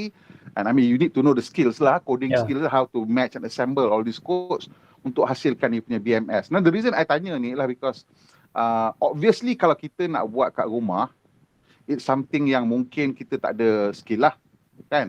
But how difficult is it for somebody like you, for example, who has the engineering understanding and who may know some friends who know a little bit of coding to just package the whole thing together as a crate conversion? It's possible. And is that going to be actually really expensive, or is it something yang boleh sebenarnya you boleh sell at quite a reasonable price untuk orang convert? Kalau you're doing a DIY hobby garage kan, apa semua boleh, it's not going to be that expensive lah. I mean itu pun let's just pretend kita kat US because US everybody is doing that already kan in their home garage. Kat Malaysia ni bila convert pun mahal juga, everything mahal kan. But to your question, yes, it can be done. In fact, saya pun for projects, I always try to look for off the shelf. Even BMS pun you can buy off the shelf. Okay. Tapi kalau you are doing an application untuk motorsport kan, then it's not likely you be taking. It's less likely you use that level of the shelf, like it becomes more specialized. So it depends on the application. So kalau sekadar nak buat kat rumah apa semua, it's possible and dialu-alukan. It is actually good as a cottage industry. Put aside lah JPJ semua tu, tapi the more people get into it, the better. And asas-asas electric high voltage propulsion tu boleh, you can learn, boleh. And then programming semua pun you tak perlu nak buat programming from scratch pun. Your BMS semua tu you can just buy and then do some programming on your own to modify it. So it is within the realm of the DIY lah. Right. So long as you're not trying to sell that maker lah, then you have to comply. Okay, ni sekarang ni bab JPJ ni tadi cerita kan So sebenarnya kita dibenarkan tukar enjin, right? Tukar enjin, but there are limitation lah, as in from whatever size tak boleh pergi ke berapa size lain ke. Kalau ada petrol boleh tukar pergi diesel. So does it work on the same principle that if you convert from electrical from ICE to electrical, do they work on that same principle ke apa ke, atau macam mana? Ke you pun tak pasti benda tu? Saya tak pasti, tapi ada nampak hari tu few people shared some findings lah. Ada contact JPJ kan, tanya and then tengok policy dia. Tapi a lot of the policy of the conversions yang guidelines saya nampak tu is for ICE, is for internal combustion engine. Kalau tukar entirely to EV, then they would be looking more on the competency of the engineering involved. Before they allow it to be on the road. That is the main issue, because safety is the main issue. Right. So that's why I go back to the question yang I tanya tadi. Kalau kata people like you can come up with crate conversion, then pasal bukan apa. Kadang-kadang orang Malaysia ni dia nak dah benda tu, tapi because it's so expensive to buy new ones and nobody seems to be interested in pushing the policy along in the near future ni. If there is a way to convert, there might be something interesting that could boleh jadi kan. Especially if you just done as a package, for certain popular models ke apa ke, Yeah. But what cost dia agak-agak berapa je kalau nak hasilkan benda macam tu? Aduh, I'm not, Do you have any because like numbers in your head? 10,000 cukup ke? because there are motors and there are motors, you know. Ada like the kind of the things that we are doing right now is for OEM customer. We are taking off the shelf, tapi masih mahal, tapi it's done to the OE punya standards. Kalau macam homegrown apa ni DIY kat rumah kan, then tak payah kalau sebaik-baiknya tak payah yang ada liquid cooling pun kot, pakai bateri motor yang just air cooling je, macam how is done in India pun banyak yang buat macam tu. Susah nak cakap, tapi still puluh ribu in my view. It'll still be more expensive than your donor vehicle lah. So the economies, the objective and the value of the vehicle tu itself matters. Okay. So kalau you nak convert, okay. So hari tu saya nampak Ford Ford is providing Mark E crate motor. Yeah, tunjuk gambar. So Ford, okay, so Ford is selling Mark E punya crate motor. And these are properly OE standard. These are OE standard lah. Yeah, I know. You rasa berapa? Take a guess. Motor saja termasuk drive unit. Motor saja. I'm guessing a few thousand USD. Okay, betul, a few thousand. But how many the range of thousands tu berapa? You rasa? Berapa thousand tu you rasa? Kalau mass OEM, because Ford akan use I don't know, to 3,000 around there. Exactly, it's $3,900 for the crate motor lah. So but kita tak tahulah berapa cost dia punya. Motor bukan hal, motor is not your stumbling block tau. It's not it's the battery. Yeah. Okay. So that's the Ford. Bagus juga, I teka betul. I'm sure you know lah kan, I mean roughly. I know. I have a sense. I'm dealing with one vendor that is actually a well-known Bob Warner actually. I'm dealing with one of their division, so I tahu lebih kurang macam tu harga dia. If I'm not mistaken, Ford ni pun could be Bob Warner punya motor. Tapi Sandy Monroe buka tu, if I'm not mistaken, the front motor could be Bob Warner ke ataupun what's the other one? It's not Zeda. It's tak ingat, I think. But yang tu, yang Ford pakai tu, that is customized. That is it's not off the shelf. That was actually designed for Ford by Magna. I think Sandy Monroe. It could be Magna. That's right. Could be Magna style. So it's already in the design. They already know what volumes are they going to produce kan. So that's no different from macam GM nak jual Corvette punya engine baru kan, they also offer crate engine kan yang you boleh beli kan, because dia tu dia dah tahu dia producing berapa puluh ribu benda a year, that sort of thing. So this type of engine, okay, tengok juga gambar tadi ada. It's just the motor termasuk ada gear kan, termasuk drive. Dia dengan the reduction box tu lah. Dengan reduction box tu. I mean the whole thing is 3,000 USD $3,900. Good price. It's a good price. So you just have to design the mounting around it lah, work around the motor lah. Then the question then will be, okay, you nak pakai inverter apa? The fact that motor ni dah pakai dalam Mark E kan, so you already know that the RPM, dia punya range of power band ni semua lebih kurang is about there lah, because Mark E tu it's a crate motor, so I'm sure it'll come with all the spec and how to install apa voltage, apa amp, apa semua, and whatever controller that you need to buy from Ford kan, for throttle ke apa benda ke. So it's all itulah. So we just wondering sama ada that $3,900 tu boleh tukar je RM3,900 ke tidak? I think not. I think susah, because these guys are the ones that can lower the price as low as possible. Diorang have economies of scale. Okay. But again, you see, ini ialah motor yang produced to OEM standard. Right. So maybe you can produce motor not quite to such a high standard sebab they have to worry about warranty. Dia Yes. janji warranty 10 tahun.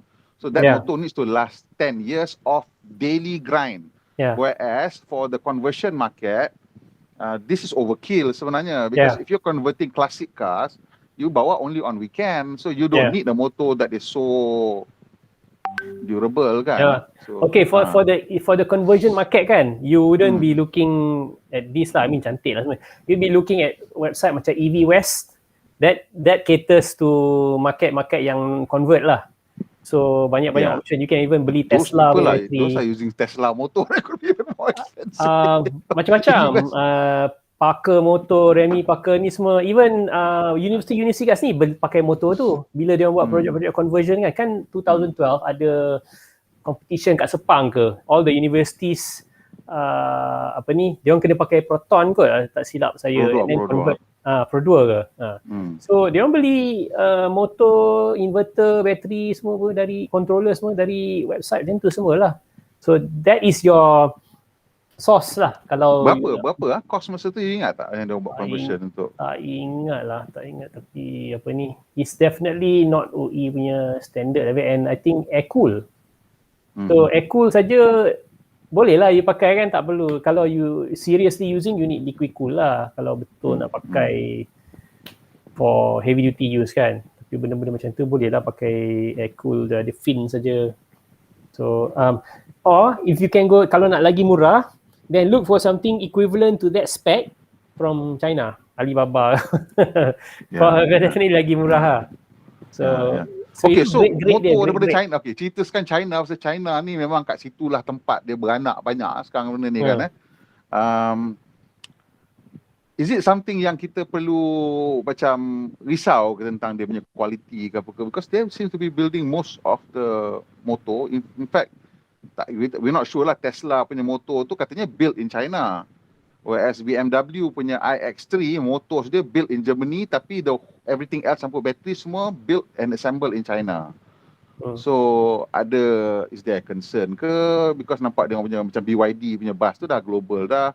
Neo punya product seems to be quite high performance. What do you think?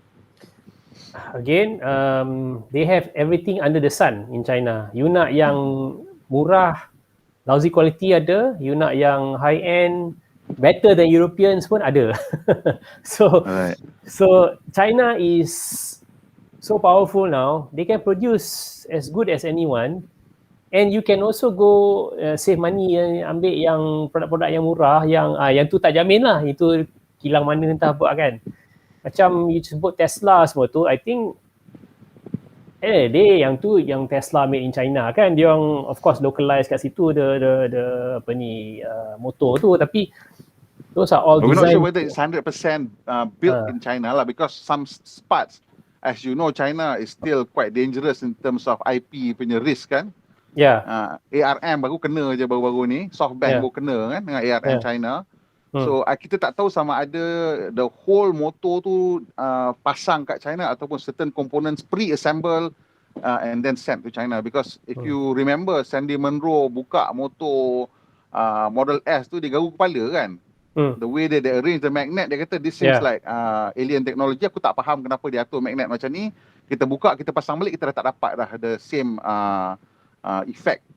So some of those secret recipe, secret sauce, I'm sure dia tak hantar pergi China untuk buat lah kan. But you're saying even yang dibuka tu, the motors were partially made in China ke? Not in US? Yang mana? I thought yang mana? Yang Model 3 lah kan, yang you cakap dia buka magnet tu and then tengok tak pernah dia gam kan magnet. Semua US punya tu. Yalah, semua US cars. So US cars. Technology, as far as I know, Tesla and all these yang American-nya, they develop in US, or the established punya supply chain markets lah. Yang bila ke China tu, it's just they just contract manufacture, they work with the local party over there, and in that regard, quality tak ada masalah. China, in my view, China, as far as manufacturing and all that, they can produce the best in the world. Just don't give them all your IP lah. Yeah, don't share your IP lah, yang tu yalah. Bahaya lah. Cerita SoftBank kena ARM China tu, ngeri babe. Ini bukan China saja, tapi semua buat macam tu. Jepun pun buat macam tu, Korea. That's how they membangun kan dulu. They curi pelan-pelan sok-sok curi okey, pelan-pelan. tapi ARM China ambil lock, stock and barrel babe. Yalah. China lain sikit lah. Dia orang blatantly banyak kes. Banyak kes. So ngeri tu. Yeah. Okey, itu start. Kita tengok soalan-soalan ni sikit kawan-kawan ni. Dah pukul, kita pun dah sejam setengah dah dekat 1 hour 20 minutes. Okey, so ni soalan daripada M. Din. Dia tanya, bila semua kereta di Malaysia ni akan fully elektrik? Berapa tahun? Wah, ni soalan-soalan yang susah nak jawab. Cuba tengok kalau berani nak jawab. I think soalan macam tu you punya expectation. Semalam saya dekat Abang Gan punya channel, dia orang tanya, saya kata by 2030 we should have more than 50% BEV sales kat Malaysia ni. To me lah, I rasa by 2030 more than 50% already. It's down to policy, as you know, and policy down to what the government situation kita lah. I mean, how stable our government and what is the direction hala tuju our energy roadmap basically.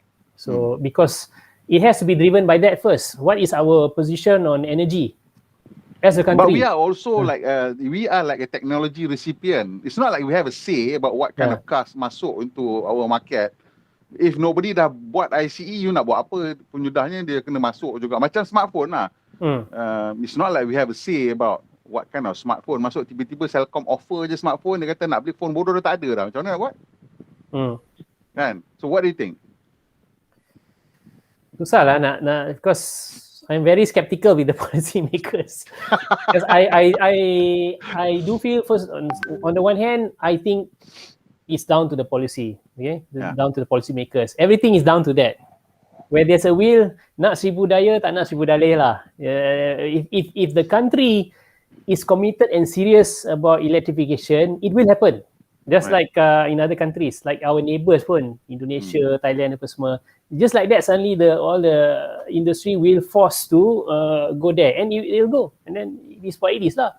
Globally, you think 2030 berapa persen of the global market will be electric vehicle? I'm talking BEV lah. I don't think 50%. I don't think 50% or anything like that. The thing is because right now, how many percent then you target? Globally, Globally. I don't know, 10. Probably. Volkswagen punya target hari ni masa dia launch the ID Live tu 70%. For the world. For Europe 70%. For Volkswagen China, or for the world? For the world. Europe is 70%, US, China is 50%, and that is from OEM, that is the most aggressive. Because I'm looking at this way. Right now, okay, I don't know the latest figure lah tahun ni ke apa ke, but I think it's still around 2% of the world is BEV, probably around there. Most of it is China. US is slow, will always be slow, as Sandy Munro pointed out. Tapi Biden, of course, is pushing lah.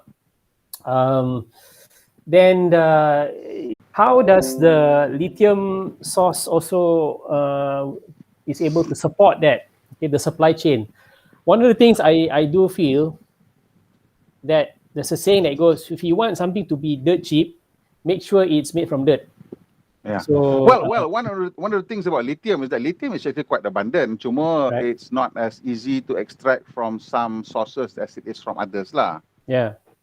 So I mean, the fact is lithium itself is quite abundant, and some other it's going to be easy or difficult to extract. That depends on what kind of rocks or minerals you find it in lah. You know that. So because if the demand is so great, let's say everyone here, then if the supply cannot support the demand, then the price will go up. So it's not gonna. Then you're back to square one. So it's a supply and demand issue. You have to consider that as a commodity, kan? So I'm looking at those kind of things. Kalau it's not comparable to silicon chips because that is made from silicon, is sand. So memang the Moore's law apa benda tu, the computing power double and the price pun turun semua tu, it makes sense for that. But for EV, it's more complicated. It's a beast. What do you feel by 2030? Is it Well, 50%? okay. So if you look at some of the more aggressive projection, comparing adoption rates of ICE masa mula-mula in the early 1900s, New York in 1901 ke apa ke 1903 gambar the streets of New Yeah, York tu ada satu kereta. You nak tengok gambar tu kan? yeah, I've seen And, the and 1 8 year. years later dah converted terbalik dah. Jadi satu je kereta kuda and lain semua kereta lah. So that was the conversion rate untuk kereta petrol lah, or ICE cars from horse. So untuk phone technology, it took I think about maybe 20 years. Untuk television pun took about 15 to 20 years. Then cell phone, it became a lot faster lah. Okay. Smartphone, I think only took less than 5 years to betul-betul grab the whole global market lah. And that's how Nokia got caught out lah kan. Within 5 years, they suddenly didn't have any product yang dia boleh jual lah. So in terms of dia punya battery tu, I nampak sekarang because of the other thing than Moore's law is what, Wright's law. The other one where There's apa? Kan? Rights law kot, something. Production punya whatever lah. So it seems that the amount of money lah, duit yang tengah masuk untuk R&D battery ni is obscene lah. It's an obscene amount of money. And within the span of, let's say, daripada 2018 sampai sekarang 2021, suddenly kita ada lithium iron phosphate, which was nowhere to be seen even in 2018 as anything that's viable. Tiba-tiba now everybody is using lithium iron phosphate, which is apparently noticeably cheaper lah. But Lower density kan? Slightly less lower energy density. Tapi the advantage seems to be that dia tak kisah kalau you charge dia full every day. It seems to be less prone to memory, kind of thing, memory lah as it were, you know. So it's a more stable chemistry, and it's a more forgiving chemistry, and it also doesn't suffer so much from overheating. This is why also because you boleh charge dia, no issue, dia tak panas lah. Bila you boleh charge penuh pun dia tak panas, and you can keep doing it multiple times and it doesn't seem to deteriorate so much lah. So I think the battery issue, lithium ke apa benda semua tu, it may or may not be solved in the next few years, but as it is right now, companies like Volkswagen, target dia ialah about 240 gigawatts of battery production capacity by 2030. Mercedes-Benz has a similar target, 200 to 300 gigawatts of battery. I think GM pun similar numbers lah, you know. Tesla gila sikit lah, dia nak 3 terawatt. Dia seorang-seorang dia nak 3 terawatt, so whatever lah, you leave Tesla out of it. But kalau Volkswagen is able to produce 240 gigawatt of battery power, then they will be able to convert about 60 to 70% of dia punya global sales to electric already. So that means 6 to 7 million of dia punya product dah boleh go electric, which then fulfill dia punya target of Europe 70% electric and US 50%. So in between you get 6% lah. Kan 5 plus 7 you bagi 2 je about 6%. So that it looks to be macam tu lah dia punya target dia, dan then it seems that they will have the capability to produce that lah. Mercedes-Benz pun sama dia punya target dia for 2030. So it seems that's from the that's from the supply side of the vehicles. Let's clear cut what the OEMs are planning to do with the roadmap lah kan. The difference here compared to the examples you gave, macam dulu gambar New York tu penuh dengan 1 tahun with horse carriages, and then after that horseless carriages, semua kereta and satu je kan. And the Nokia phone, the smartphone, the adoption of technology kan. From my viewpoint is that the difference between those examples and EV is that, is it a push or pull from the market? It's both. So it's both. With the horse carriages semua tu, a horseless carriage or a kereta those days is a lot more efficient to run than kuda. It makes a lot of sense for them. So the market responded openly to the transition, because it just makes a lot more sense that you tak payah ada bangsal, you tak payah feed the horse, so it's just convenient. Plus people like Henry Ford tu, it makes it affordable kan, so really it flooded the market lah with cars. So if the product is something that solves a problem for the consumer, then you have the mass adoption. Well, to some point it does, because satu, the electrical system is more energy efficient.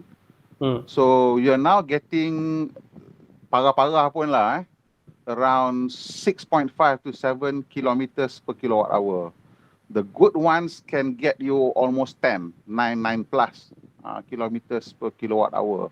And if you look at equivalency, 1 liter petrol is equivalent to almost like 10 kilowatt or something like that, right? Yeah. I think But the equivalency. So that means 10, that means the amount of energy yang dia boleh extract out of 1 kilowatt, ataupun the work that dia boleh extract out of 1 kilowatt, if you extract 10 kilowatt, that means you dah boleh travel 60-70 kilometer. That's equivalent to 1 liter of petrol lah. So that means there's a lot of energy savings. So that means in terms of their energy bill at the end of the month, is going to be smaller. Maintenance is going to be less. And you have driven an electric car. I feel that electric car ni dia tak perlu paksa. Dia macam smartphone dulu. You don't have to force anybody. The moment you dapat bawa sekali, you dah nak dah. It doesn't matter.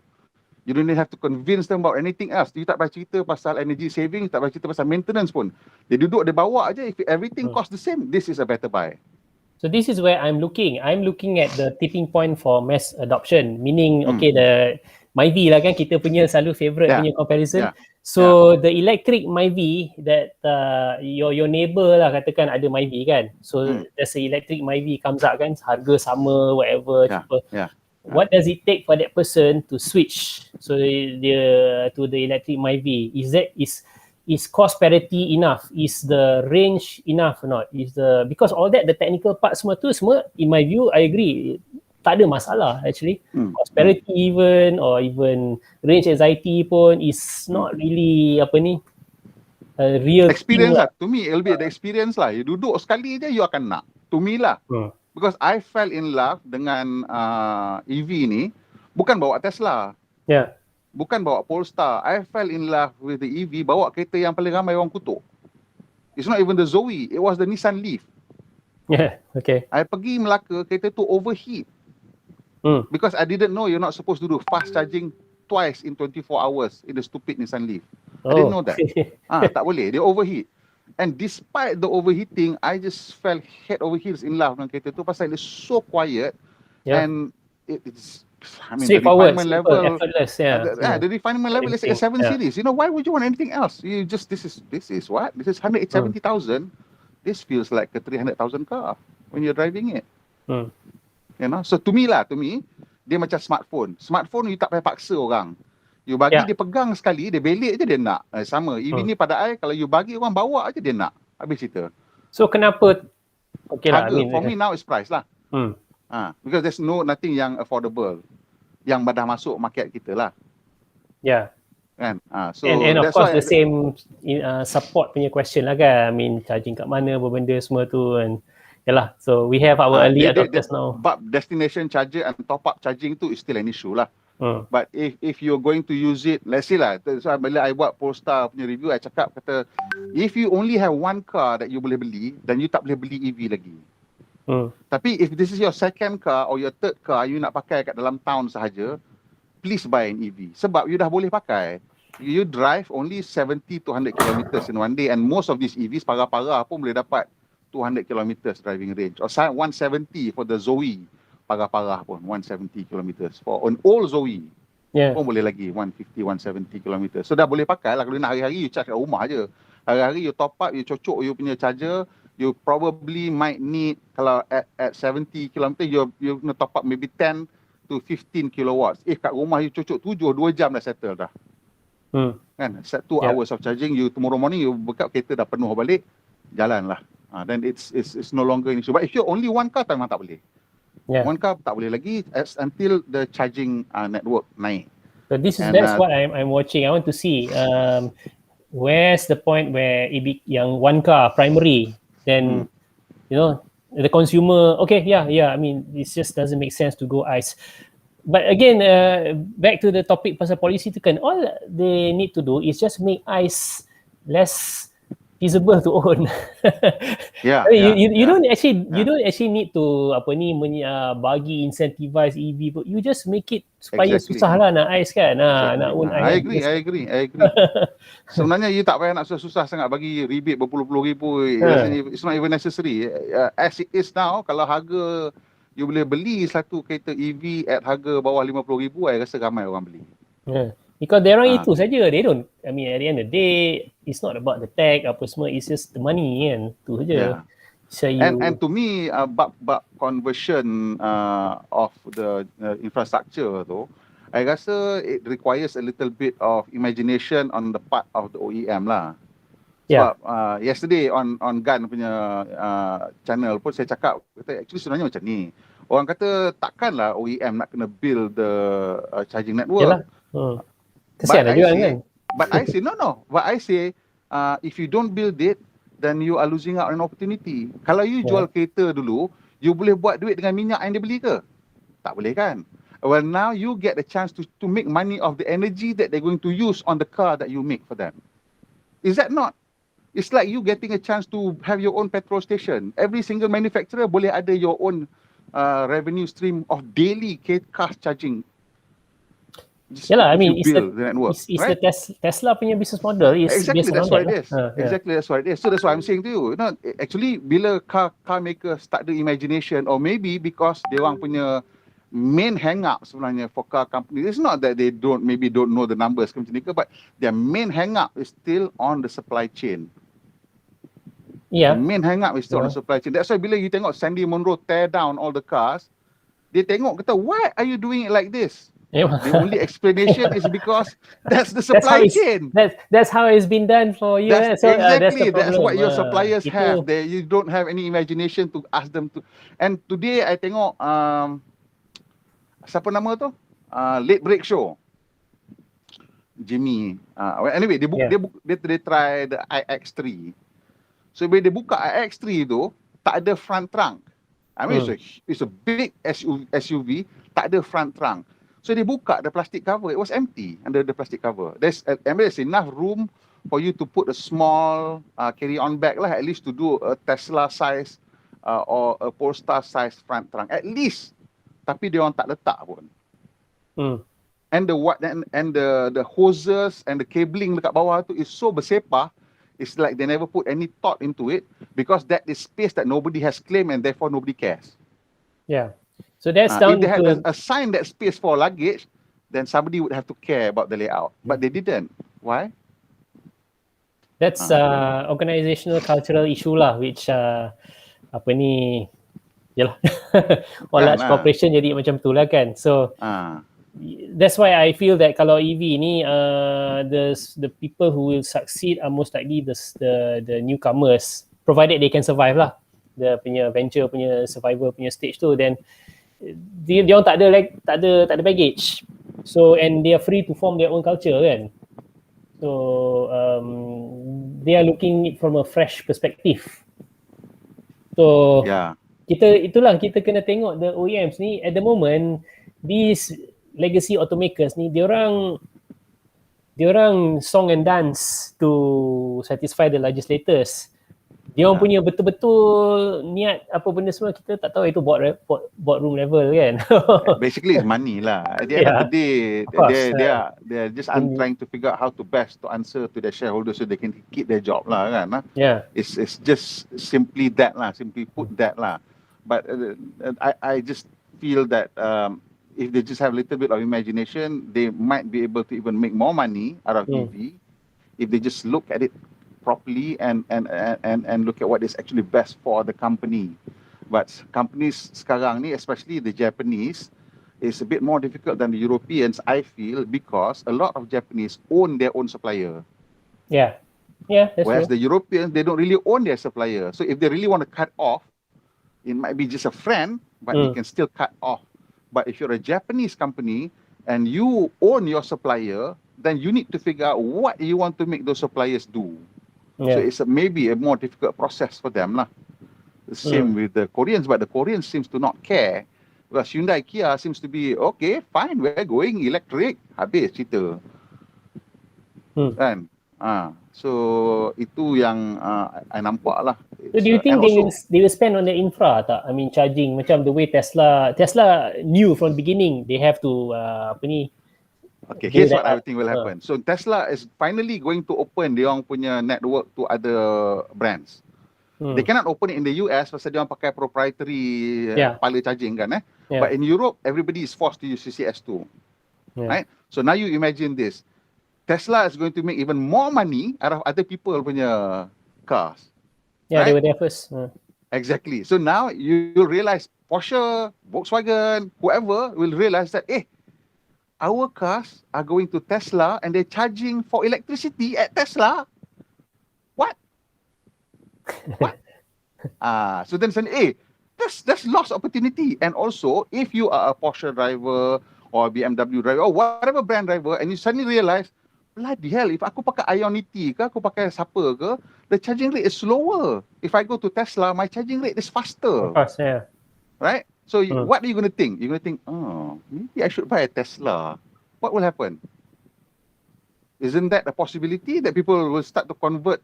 Maybe I should buy a Tesla for daily drive because this is far more, I mean, I might keep a Porsche for a weekend or whatever. But it seems that the daily use, this makes the most sense. And from there, then other manufacturer akan tengok, orang kata, actually, pasang the charging station is an important revenue stream for the future. The only problem now is that most countries, the reason why this is a problem is not that car companies tak nampak benda ni tau. Just sama macam kat Malaysia, kita tak ada undang-undang yang membenarkan the trading of energy.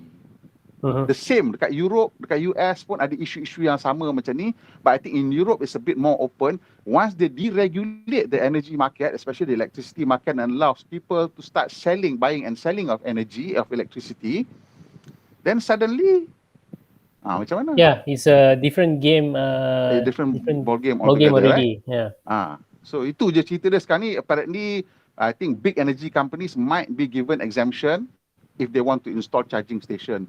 Shell, Petronas, apa semua may be able to get a license to trade in electricity. But the moment you buka that floodgate, then Toyota akan gaul kepala. Brother, kalau dia orang boleh, saya pun nak boleh tak? Okay, Toyota mungkin you boleh kata no, but Abang Busat itu Pro 2 sama Proton cakap, bang, kalau you bagi kat kita, kita boleh improve kita punya bottom line. You bagi ke tak bagi? Of course you akan bagi. Dia orang semua invested by the biggest investors are all JLC and local investment houses kan. So they'll say, what? Takkan UMW, PNB invest kat Pro 2. PNB akan pergi pujuk lah. Brother, you bagilah kat Pro 2. They'll improve their bottom line, improve our returns, improve and make you look good. At the end of the day, it's all about money lah. It's all about money, and it's, to me, I rasa is the masalah sekarang you tak boleh trade in energy, and that's a big problem. Once you boleh trade in energy, then the floodgate is open. You don't even have to worry. Itu saya cakap you. Sebenarnya you tak payah even worry. Like you say, you don't have to worry about giving tax break kan. For me, I go further. I cakap you don't even have to worry about the infrastructure. You just change this one bit of law and say now you can trade, then you boleh trade. TNB punya position is still protected because they are the main producer, for example. Or you must make everybody go through TNB as the power exchange. When you have stock exchange, now TNB must behave like a power exchange. You can produce your power, but all power must be routed through TNB punya power exchange to be redistributed kat mana pun you nak. And that is what Tesla is doing dengan dia orang punya new energy punya business ni.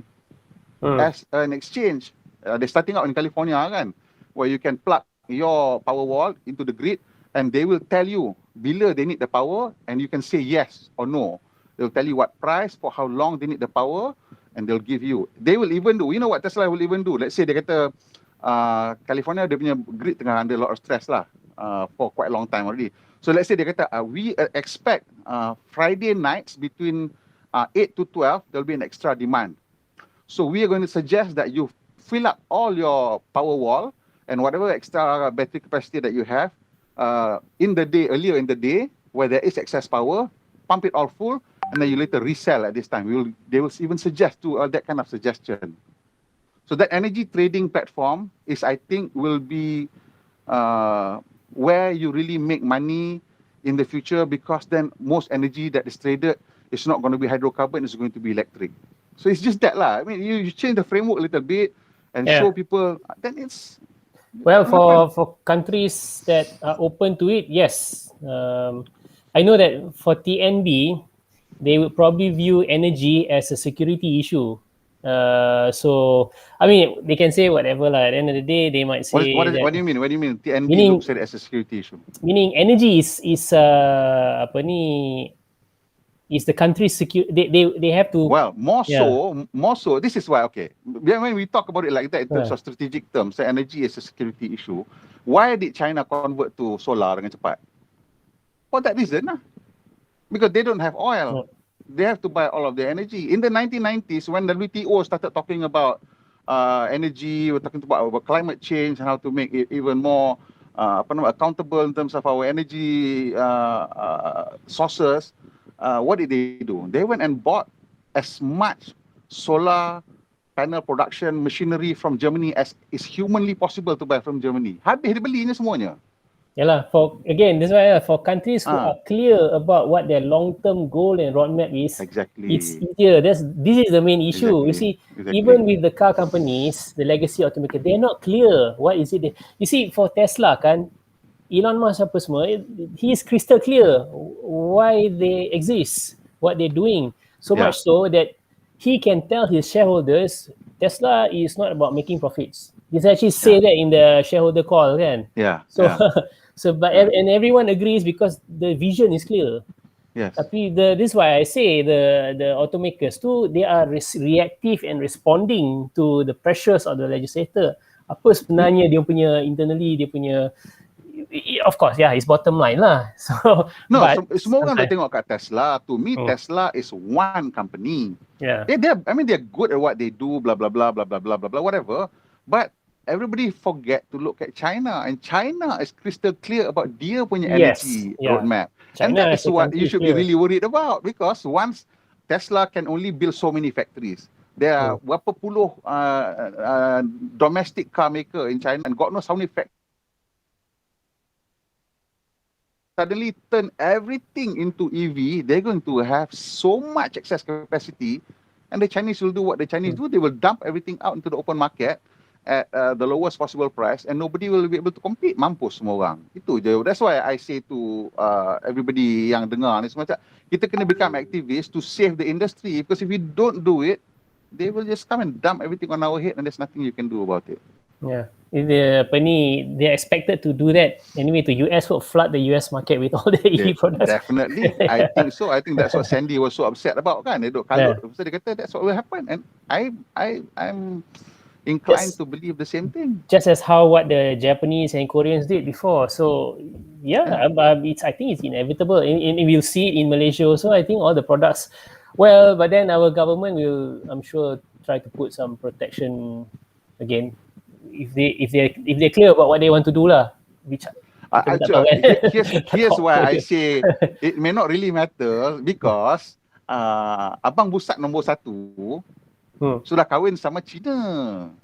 Okay, alright. Itu Abang Busat nombor 1 ada access to technology. Right. And dia punya new Chinese groom dia don't really care about the Malaysian market.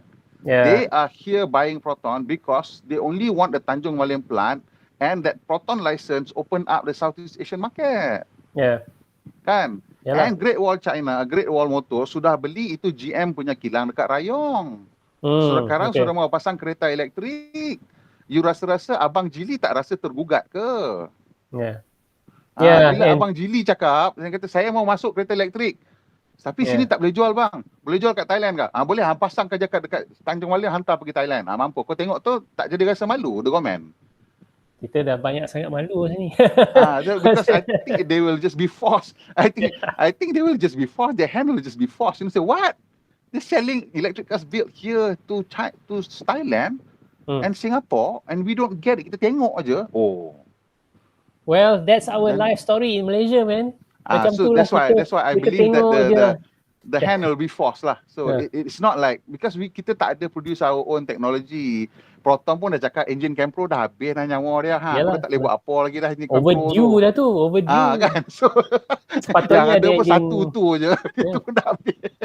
sepatutnya ada yang apa ni, Ricardo TGDI tu pun itu, Exactly. tapi So but here yang kita sekarang ni underestimate, I think is Toyota lah. Toyota is and we are underestimating how quickly they can move, or maybe we are correctly estimating how quickly. We don't know yet. Because one interesting piece of news yang keluar hari ni daripada Toyota, did you see the news? belum. Okay, so what they did today is that they showed off the first car yang pakai full solid state battery. Okay. And that car is a concept car, but it's registered. Ada number plate. So I don't know what the significance is of the car being registered in Japan. Because ini bukan trade plate tau. It's not all those Prova plates ke apa. Ini betul-betul registration. So I'm sure when Toyota says something, you have to read every word and try to understand every word. And then every word that's linked to every word in it lah, because that's how the Japanese talk kan. They'll say one word and you have to supposed to understand 7 words around it. So bila dia tunjuk kata kereta ni registered, aku tengok apa benda cerita maksudnya benda ni, kenapa dia tunjuk And they mention tau specifically, this is a registered car. So kita macam, registered car? Just trying to make a point. Exactly, and it's solid state. Yeah, which is what everyone is hoping will be the next revolution lah in the battery market. Exactly. So kalau kata dia dah ada benda tu, how quickly they want to then change their tech is really up to them lah kan. If they suddenly figure out they can make more money that way, and Toyota really knows how to make money, then I think we will suddenly find that Abang Pro 2 pun akan ada lah produk ni, because Nissan and Mitsubishi is coming out with K-car BEV next year. Yeah. But that's not cheap lah. Dia punya K-car tu at about starting price about 2 million, which is about maybe, I don't know, 30% more than even the most expensive current K-car kan, which is about 1.5 million maybe kalau fully loaded. Base K-car about 1 million kan. So that's quite interesting. We'll see whether the next K-car 24 hour race kat Sepang tu ada yang masuk. Itulah. Don't know what race itu. More question. Right.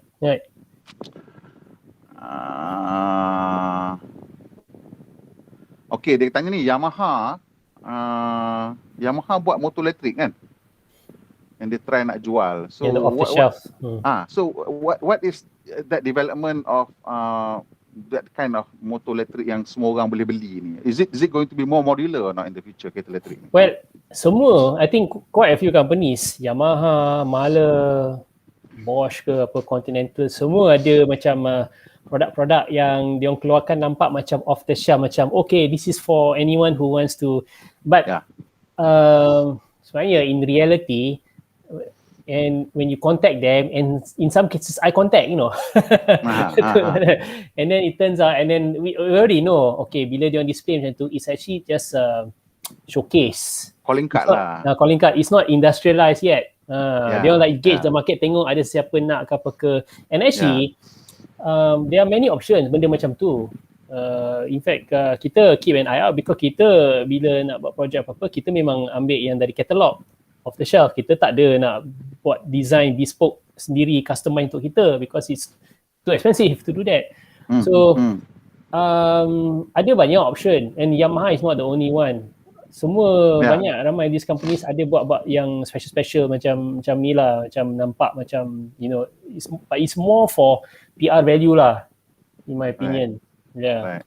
Bila contact tu, they suddenly macam they tell you basically it's not ready. It's not industrialized yet. It was just a prototype ke apa benda. Just to show capability. What about, okay, sekarang ni kita tengok apa nama Foxconn yang contract manufacturer untuk Apple tu dah cadang nak buka a few car factories. More than one lah. I think 4, 5 or 6 is dia punya target. I don't know how many kat China, a few in the US, and one in Thailand. So kat situ yang saya rasa the big development in terms of car manufacturing will be from companies like this. Because Foxconn has absolutely zero experience building cars. Betul tak? Yeah. Why they Tidak Exactly. faham. So you have to think and wonder, say, how are they going to build all these cars, right? So they must be thinking of a different way already. I think they have a different thought process of how to build a car. And if my assumption is that because dia orang ni memang asal pun contract manufacturer, and contract manufacturer, I think the glory days of contract manufacturing betul-betul rise bila the electronics industry reach its like betul-betul peak in terms of development bila 1990s, early 2000, when masa tu harga barang elektrik semua jatuh macam nak gerak kan, ingat kan? Yeah. TV daripada God knows berapa tiba-tiba turun beratus-ratus je. DVD player daripada 1,000 lebih, 2,000 lebih, you can buy at Tesco for RM98. Kan? So when that happened, it was because kalau you nak buat the laser head, nak baca DVD tu pengsan mati sampai bila pun tak boleh buat. It is so difficult and so expensive. Tapi there are a few companies that do nothing but make that aja. Yeah. And then this contract manufacturer just go and buy the components, put it together and kata, sekarang ni kau nak rupa LCD ke screen kau rupa macam mana, dan muka depan tu tak nak tampal rupa macam mana, plastic molding dia. That's it. And I think that's what Foxconn is thinking of doing lah. So dia akan beli ataupun have a contract ready for different kind of motors of different grade, so you can build cars of different grade with your own top hat. I think they've already achieved something different in terms of additive manufacturing ataupun low volume manufacturing in terms of the top hat. I think the platform, they are going to make it modular. Macam dia buat telefon lah. I mean, you can buy any Android phone or any iPhone. Most of the processors are common. iPhone baru ni je buat ARM processor kan. Sebelum ni dia orang pun pakai off the shelf, right? Cuma then how do you arrange everything and how do you create the user interface? Because that's the only thing that matters. I don't care apa kat belakang tu. You can call it iOS ke, Android ke, ice cream ke, lollipop ke, I don't care. All I know is that the thing works, right? And the thing works, that's it. And the moment, to me, Foxconn is it's a far more interesting thing to watch than Neo ke, Tesla ke apa ke lah. Kita nak tengok, these guys have zero experience building cars. When suddenly dia nak buka 5-6 kilang kereta, dia ni gila ke apa? So I think they are looking at something completely different. Well, I'm thinking of the motivation behind that. Why they are trying to diversify? Is something wrong with their market? Money. Tak cukup ke? Their market is quite lucrative. No, because I think they nampak there's a gap in the way that cars are being built. The existing legacy automotive industry is very immobile. Yeah. You know, because the cost of entry is so high, right? But the electronics industry has the same problem. The cost of entry is so high that you have to make it cheap. Nampak? Yeah. Whereas the auto industry belum nampak lagi cara tu tau. We haven't figured out that one. We haven't cracked that one. Can you imagine? There's only one company in this world that can do the lithography untuk create the circuits on a microchip. Kan? There's a Dutch company that does it, right? So only one company je buat. And their machine dia satu ketul harga beratus juta macam cerita. But siapa beli? TSMC beli 30 sekali. Then TSMC makes for everybody. Kau ceritalah kau punya chip apa benda, aku tak kisah. I'll just make for and it goes out. If you were to make, tak boleh pasal mesin tu satu harga ratus juta, baru mesin belum ada kilang keliling dia lagi, and all the air purification system, whatever you need. Kan? I mean, the electronic industry is far more expensive in terms of the barrier of entry, in terms of technology and money, compared to the car industry sebenarnya. Car industry foundry, besi, Allah, benda tahun untuk kadut 17 lebih dah ada, dah orang buat benda tu semua. Kan? Nak mesin, nak bagi rata semua, besi semua lah. Itu semua cerita lama, babe. Tapi sampai sekarang, chip foundry is still so expensive that only few companies do it. And yet you can buy a phone for RM200 and still have capability of processing video like better than the one in Star Trek. Macam mana nak cerita? Yeah, and then this is the thing. I mean, currently there's a glut in the chip making industry. It is just not enough. So wondering why they are doing that. And kalau talking about buat platform kereta yang modular ke apa, there are companies already doing that. So, but not out. I mean, I do know some companies yang can provide the solution, and then okay, of course in Foxconn ni pun it sounds like dia punya customer siapa, the OEM, is it? Or dia nak produce sendiri? Tak tahu. Maybe We don't jual know. kat Apple We don't ke know. apa. Right now, the biggest rumor is of course they're going to build it for Apple lah. But Like Apple tak somebody jadi pointed kan out, buat kereta. like somebody pointed out, for Apple it could be a lose-lose proposition because Apple is about affordable luxury, and a luxurious car is super expensive and it's difficult to make it affordable. So I don't know whether Apple will actually come out dengan a car lah, because it seems to be something yang quite difficult to build. But for somebody to build a car at a low cost to then ask everybody has to just customize, I think it's something yang will require some kind of out of the box thinking lah. That's why if it was some other car company, Mahler ke ataupun Bob Warner kata ke nak buat, ataupun siapa nama yang buat untuk dekat Austria tu, yang buat untuk Mercedes-Benz, untuk Jaguar, Steyr kan. Steyr kata dia nak buat untuk contract manufacturing, dan kita rasa it's going to be a conventional way of building cars lah. But because this is Foxconn, and I don't think you and I have any kind of idea how on earth they're going to build cars. These people have never built cars, right? So itu yang saya say. Well, yeah, I mean, it doesn't matter. They can always pull the resources, the people from the industry and whatnot. I mean, it depends. What is their But to look at a completely different way of building cars, I think they're going to look at a completely different way of building cars. Dia sama macam Tesla and dia punya giga casting, which is something completely different. Nobody has thought of doing it that way. It's not that dia tak boleh buat. I don't think it's about tak boleh buat, because kalau you look at BMW, dia orang punya initial car yang pakai large casting component, it was the E60, whereas the whole suspension turret depan tu was cast. Ingat tak, the E60 Eagle Eyes kan? And they even actually put dia orang punya chassis number on that cast suspension turret. So kita tanya BMW, tapi kereta ni kalau accident pecah ni write off lah. Kita basically write off lah. Kalau you langgar pecah suspension turret depan ni, write off lah. Pasal you tak boleh nak replace kan. So they have already done it. Cuma sekarang ni Tesla combine the whole front part, the whole rear part. And today dia kata they have passed internal crash test for the single piece cast front part component.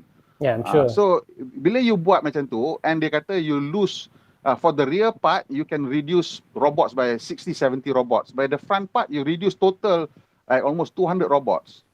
Hey, brother, itu massive savings and reduces the barrier to entry actually.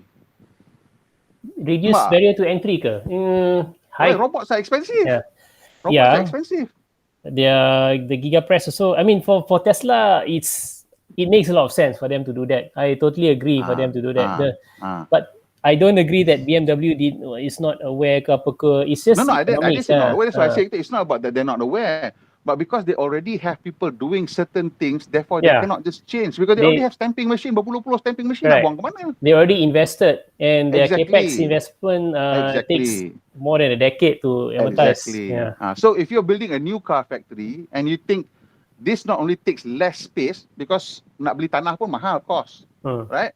And your factory can be more compact. According to Tesla, dia orang punya factory, if you use front and rear single piece casting, can be up to 60% smaller for the same volume of production, 60% smaller because you tak ada line panjang untuk body assembly.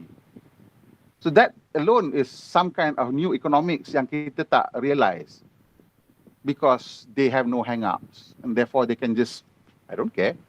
Yalah, they have to commit though to the die and the mold for Malaysia. Itu saja. I mean, it's just economics. It's the bean counters. Exactly. It's just what you already have against what you want to invest new one kan. And again, sama bila kita cerita, what about these countries yang belum membangun lagi? Can they take electric cars? Well, actually, it's easier for them. For example, if you are Nigeria ke Kenya ke mana ke, and your petrol station infrastructure is not as good, is it cheaper to run a backbone grid, or is it cheaper to run a pipeline and petrol station? So actually, it's cheaper to just run electric grid for the country than just to build a petrol station. Kalau dia nak adopt, you imagine who was at the forefront of sebenarnya e-wallet? The Africans kan? Was it? Were they? Because why? Because they didn't have a strong banking network. So how do you transfer duit? All they did was they transferred credit on their phone to friends. Dia beli barang, dia transfer credit je kat kawan dia. So that's the birth of the e-wallet. Out of necessity, it was just transferring airtime credit among friends. That was in Africa. And that later became whatever we know as e-wallet. Then we say, what were they doing? Indonesia was also ahead of us. They all suka share airtime kan, jual beli. So you see, the lack of infrastructure made them leapfrog. And to me, it's way cheaper to build tarik electrical line daripada nak pasang gas pipeline lah, ataupun nak buka petrol station lah. And innovation is the mother of necessity. Necessity is the mother of invention. Necessity is the mother of innovation. Anyway, any other questions? Okay, kejap kita tengok sikit. Hydrogen tu air suling ke, air semula jadi atau air tadahan daripada perigi lah. Soalan-soalan yang aku pun nak tanya pun segan. Kalau air pipe yang bercampur filter tu, boleh ke untuk guna kenderaan hydrogen? Is electrolysis at home something that's realistic ke? Boleh buat tapi tak praktikal lah, because you kena bil elektrik naik kan. So electrolysis ni is not efficient. Kalau nak convert dia cost tinggi . That's why kita tak generate pakai electrolysis. Tak mahal je buat. Tengok question sekejap apa yang ada yang boleh you jawab.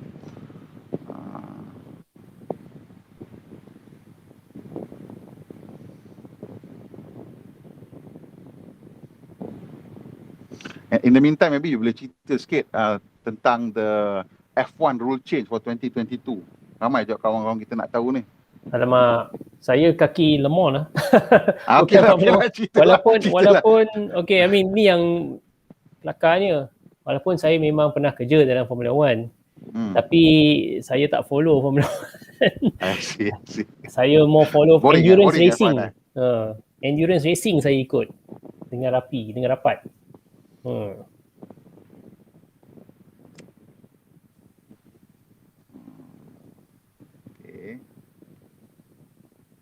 Sebab saya minat kepelbagaian teknologi. Jadi dalam Formula 1 semua kereta teknologi sama, honestly. Tak apa. What about electric motorcycle? Is that more difficult than electric cars? So, saya jarang dengar electric motorcycle. Electric motorcycle is actually it's a lot easier. Pada pendapat saya.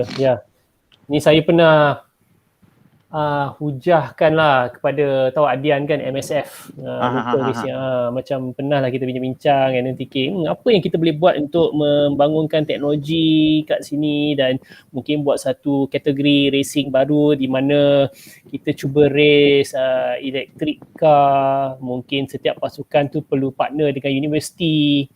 And then ada teknologi transfer kan, tapi bila fikir-fikir balik macam mana pun cost tinggi lah kalau nak race, nak reka bentuk EV untuk racing. Kalau nak sangat buat program macam tu dan do collaboration teknologi transfer, baik buat motor saya fikir. Motor because and you masih dapat benefit yang sama because sistem dia sama. Perlu inverter, kena motor, kena bateri, tapi motor cost is lower. So some people cakap bukannya susah nak buat motor tu, tapi because motor tu kecil, therefore bateri dia kecil, therefore range dia sikit, therefore kalau masa charging tu pasal you nak isi minyak memang less than 3 minutes lah motor kan. Kalau the charging time is longer than that, then it becomes bukan motor lagi sekali, memang selalunya orang guna at a very fast pace kan. That's the difficulty. That's why the Taiwan is buat battery swapping lah. Gogoro. So battery swapping makes sense. In my view is better kan? Untuk motosikal. And untuk kira macam last mile ke move round, kalau budak-budak yang rider yang buat delivery tu, I think it's possible. It's nak bangunkan EV untuk kereta lagi mahal lah. So saya rasa apa teknologi yang kita orang Malaysia boleh kata masuk lah kereta elektrik ni kan, semua benda nak berubah. So apakah macam things yang we can do on our own to contribute to EV world? I think a lot of yang kita boleh macam ada pegang teknologi or development lah, I think is more on the controller, on the software lah in my view. Because motor, even battery cell, kita tak ada advantage. I mean LG. What about recycling? recycling of? Possible if we have the volume kan. Kalau ada banyak kenderaan, then I think recycling memang kita patut pun lah look at it so that kita tak buang What about je. if we become like the e-waste recycling center for the world? Is that something yang kita patut fikirkan? Because at the end, this is the reason why I suggest itu is because satu, kita tak ada bahan mentah nak buat bateri tu. Right. So if we bring all the bateri yang untuk recycle tu datang tempat kita, we recycle, suddenly we have access lah to the raw material. Yalah, but I think the logistics mungkin tak berapa make sense kot. Dia baik dia recycle dekat tempat origin. Well, if they're recycling plastic, if it's worth sending plastic to recycle. So plastic is cheaper. Yeah, I mean, tu pun at the end of the day is the cost kan. So macam kita recycle plastik tu, I guess because semua orang tak nak kan, hantar kat Malaysia untuk dumping ground, there's a problem dulu. Yeah. But I think dari segi manufacturing kita, I don't see kita ada advantage lah. Tapi software mungkin kita autonomous driving, you know that apa yang dia experimenting kat Cyberjaya tu, I think that's something we should look into. What are they doing at Cyberjaya? What they're doing? How are they doing? Kan there is that some map-based? I'm not sure, tapi because it may solve a problem for our own locality kan, with our own city kan, so it makes sense for us to develop our own solution kat situ. And I'm not sure what untuk bus yang buat tu untuk bus diorang ada eksperimen kereta hari tu kan, I think one company did, and then now tram pula dengan eksperimen tram tu. So benda-benda macam ni I think make sense for us to cuba bangunkan sendiri. Tapi kalau macam nak bangunkan produk, I think we don't have the economies of scale. Yeah. Okay, teknologi, yes. Nampaknya soalan-soalan pun tak ada yang ni, nampak macam dia orang duk sembang sama dia orang aja. Duk cerita, I think most of the thing yang you dah sebut, dia orang dah nak tanya, you dah jawab dah tadi. Right. Tentang bila semua tu, semua thing kita dah jawab dah. So apa pun, thank you so much for taking time to be with us. You cakap nak buat 1 jam je, sekarang dah 2 jam suku dah. Thank you so much. 11. Tak apa. Sorry to take too much of your time. Apa pun, I think today has been a very good discussion. We covered a lot of ground and gave us a new perspective lah on hydrogen versus battery and also tentang apa yang kita boleh buat kat Malaysia lah, which is I think more and more needs to be done lah, because kita tak boleh continue to be a consuming country je, kita kena be country that contributes to the actual technology circle. Kan? Jawapan saya tadi opposing your view, or macam mana, you terkejut ke? In terms of what? Hydrogen or EV?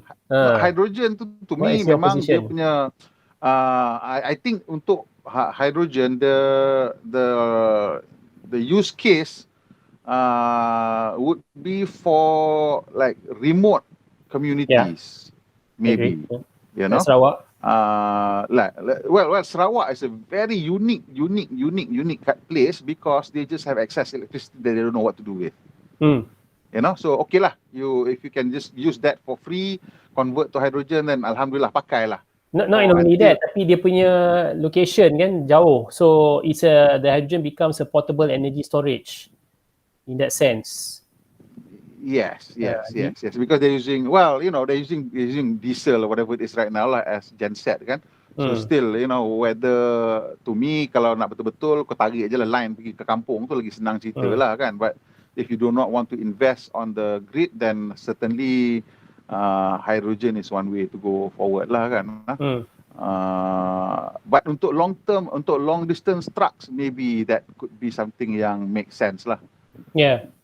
Because you just have more distance kan, and boleh bawa and boleh reload balik the tank tu lebih cepat. And it doesn't weigh as much as batteries in the problem with trucks ni, because your payload is precious, your payload capacity kan. So anything that reduces payload commercially susah lah sikit untuk diorang. Yeah, I think the numbers there would favor, kalau kita tengok tadi the Royal Society for Chemists tadi tu, so one of the things yang they point out is that of course tangki hydrogen lebih murah daripada bateri lah. Yeah. And it's just a tank. Yeah. And trucks, long distance trucks ni make sense sebab you memang deplete banyak kali. And so therefore the use of the tank becomes more economically viable because you're filling and depleting banyak kali dalam satu hari. So therefore the tank becomes more valuable than the battery tadi because the battery kan ada isu-isu lain pula tentang of degradation of chemistry whatever, heat management and all that, macam-macam lagi benda you lebih pening kepala. So to me, yes, untuk long distance trucking, I think for now we have to look at hydrogen. And kalau you tengok hari ni Hyundai baru release satu benda baru, iaitu because Hyundai is I think one of the big player in terms of fuel cell trucks. So dia tunjuk konsep hari ni autonomous drone trucks. So I think it's something yang a lot of people dah fikir juga. Macam even Daimler ada buat demo, MAN pun ada buat demo, Scania pun ada buat demo untuk trains of truck kan. Satu driver kat depan, yang belakang semua ikut kan. So I think what Hyundai is doing is something similar, but what is interesting is dia split the power unit depan dengan belakang. Right. So belakang tu the double axle is also a powered unit.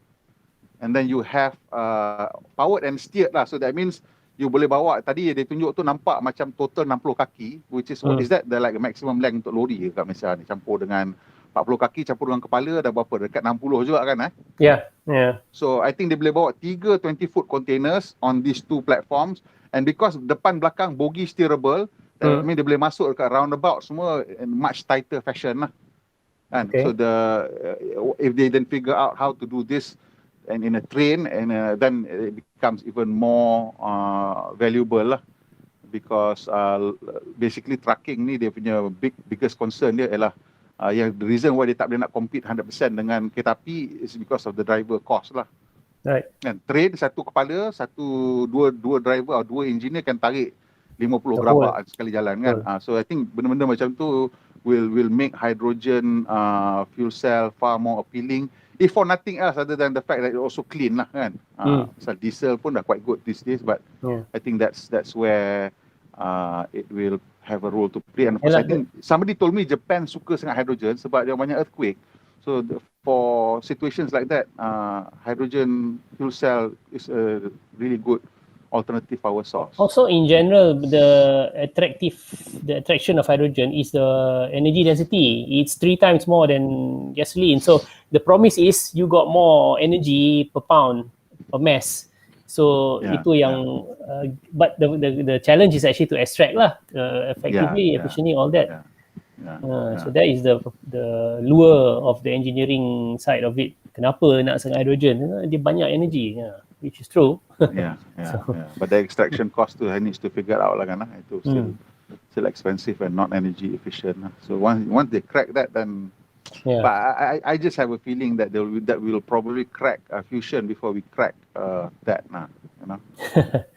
Because so much more money is being poured into fusion, not for anything else. It could be easier to crack the hydrogen problem, but it's not popular. So not many people is putting money into it. There are more money being put into nuclear fusion, cracking nuclear fusion than everything else put together, if I'm not mistaken right now. Because each one of those fusion reactors cost billions, and God knows how much it costs to run, and they're just pouring money into it. And today, dalam last week, if I'm not mistaken, they finally achieved like I don't know, like sustained excess energy for like 1 or 2 minutes. You know, it's still that far behind. Well, I mean kita lari track sekali, tapi cold fusion lah yang orang trying to figure. So fusion di temperature yang rendah lah. So that's like the relatively low temperature lah. I mean, it's still going to be high temperature, but relatively low temperature lah. Tak macam matahari lah, tapi matahari is a fusion reactor kan. And then the good thing about fusion is you cannot have a runaway process. It needs constant energy input kan. So itulah. But nuclear ni, people are also talking about LFTR, liquid fluoride thorium reactors. That's again, you know, once they figure that one out also, and if it becomes, I don't know. I mean, I'm personally not too opposed to nuclear lah. Neither am I. I pun if you can figure a sensible way to look after the waste lah. You know? Waste dia tak banyak pun nowadays. Actually tak banyak. Bukan And then masalah banyak, tak banyak bang. Negara kita ni kalau awak jenis sampah buang merata-rata, don't have the discipline to look after the waste. I don't want the nuclear here. I mean the Japanese and the French are very strict about their nuclear waste and very careful and very, then okay lah. You know, itu je. Aku takut itu je. Maintenance culture kau tak sampai tahap lah ikut untuk nuclear tu, itu je. And the waste tu dia bukannya radioactive forever. It has a half life. Dia akan lama-lama dia jadi neutralize. Just makan masa saja. Very long. We might see dinosaurs rise again before the half life. Not that long actually, not that long. It wants to become something inert. So benda tu unstable. So it's not that long. It come to a level that is just safe. Even yang you punya jam apa ni yang glow in the dark, apa jam you pakai tu apa benda tritium apa benda tah. It's not dangerous to you. Jangan telan sudah. Low level radioactivity lah. Semua phone ni pun ada kan. Ada. So it's at the end of it is mindset. Kita punya mindset. We have to look at data lah and then make decisions from there. Anyway, but I hope one day kita ada nuclear reactor lah. Jangan flame me for that lah. That could be, I mean, nuclear reactor. If they once figure out how to make it cheap, then why not? Tak ada emission, tak ada CO2, waste itu saja yang kena figure out. Ultimately, when we look at civilization as it is right now, we are basically just very complicated cavemen. In the sense that we still live in houses made of mud. I mean, cement is just fancy mud, right? It's just engineered mud. That's what it is, cement. And we are still using fire. We have not gotten rid of fire as our main conversion of potential energy into kinetic energy. Still, to this day, we're still using fire and heat, which is probably the least efficient way of extracting energy out of anything. And we're still using that. So once we move away from fire, then we are at least one step closer to finally, the universe runs on fusion, on nuclear energy. The closer we get to nuclear fusion, is the more one we are with the universe, and there we will be more efficient, and there we will become type 1 civilization. Apa cerita ni semua mak nenek semua nak jadi type 1, we need to get rid of fire. Itu je cerita dia lah. We first need to move our economy away from hydrocarbon economy. That alone will take, I don't know. Energy wise. The energy has to be moved from hydrocarbon. Makan kita kena pakai carbon. Tak boleh nak buat apa dah. Kita memang carbon based life form. Because everything is powered. You know, everything in your room is built and emitted carbon in the process. So macam mana you nak buat apa-apa pun you tak boleh lari because we are powered by hydrocarbon, everything. Mungkin 1 or 2 lifetimes lah kot akan tukar lah kot. Hopefully less. I'm hopeful it will be less. If we manage to make this jump in our transportation sector to not burning anything to get us going, then we have a good chance lah. Leaving the planet, it seems still require rockets that burn. So for now, we haven't figured out anything to make that work. But I think land-based transport and air-based transport, if we can just get away from burning anything to get us going, then we are one step closer. And eventually, because I think everybody here who has ever read anything about solar understands that the amount of solar energy that comes to the planet is like every single day could power the planet for God knows how many months, how many years. That's the amount of energy that the sun sends to us. So if you can just capture that energy and connect the whole world into a single energy grid, then there is no even need for battery or whatever. Dah cerita dia kan. The whole world, it just keeps running. Hello.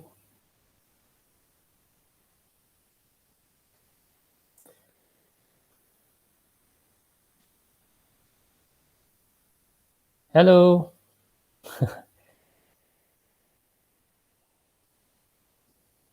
Still around? Yeah, okay. Terputus tadi macam frozen. Tak tahu it's me or you ke apa. Kan. Tu petanda dia. Petanda dah berhenti kan. Cukup lah tadi kata 11:30 dah. Okay, Sebelasnya. if you any last words to say to our readers, Nak kata apa other than I think lah dari segi aspirasi I hope kita dapat membangunkan capability kita dari segi teknologi lah. I think that is important for our future lah, for the country. I mean itu yang kita boleh lah, I think. And that's my goal actually, to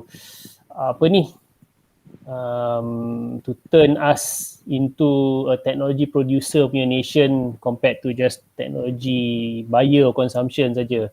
So, kalau tidak, geopolitically pun kita dependent lah dekat semua kita. And I think kita ada potential. We have talents and human capital resources which unfortunately I feel have been misallocated, mismanaged. Tapi kalau kita come together and ada hala tuju yang jelas, then I think kita Malaysia, apa lagi, kita punya location pun is quite strategic kan. So that's my vision lah, personal lah. Hopefully in my lifetime we reform. So lalang dah apa merdeka hari tu kan. Okay. But I listen to your video yang apa tu cakap sampai 1.5 jam sampai kena halau dekat apa tu Taman Sarhad, siapa boleh nampak kat mana tu? Ingatkan boleh nampak fireworks, tapi tak ada fireworks kan? Merdeka, malam merdeka tu kan. Tapi betul lah, I mean that's our hope lah apa ni. So ni last for me ialah kita kat sini kita nak try to make everybody an activist. And I keep saying to everybody, untuk any issue to become a national issue, to make change, kita tak perlu 50% rakyat jadi politically active. Kita hanya perlu between 5 to 10% to become politically active. Sebab kalau kata kita dapat 5% pun, that means 1.5 juta kita active on any kind of issue, then it's enough to actually push for change already. Right. So one of the things yang kita buat punya numbers dia lah ialah kalau 1.5 million people write to each one of their 222 MPs, each MP would get around 6,700 letters. That's more than most of the orang punya majority. That's enough to scare them into action. But here another thing ialah I think my Evoke punya page pun, Facebook page ada dah prepare template untuk surat untuk everybody download and hantar dekat your MP. And I think they also give link on macam mana nak cari alamat MP you. So, dia punya pusat khidmat dia boleh hantar surat. And I would advocate not email, kalau boleh print and hantar surat, because a physical letter is far more scarier than an email. So hantar physical letter. And ini on the page sekarang ni, on the screen sekarang ni ialah cadangan bajet 2022. I don't know whether it's still open, dah lambat ni, but masih lagi boleh, nampaknya website ni masih buka lagi.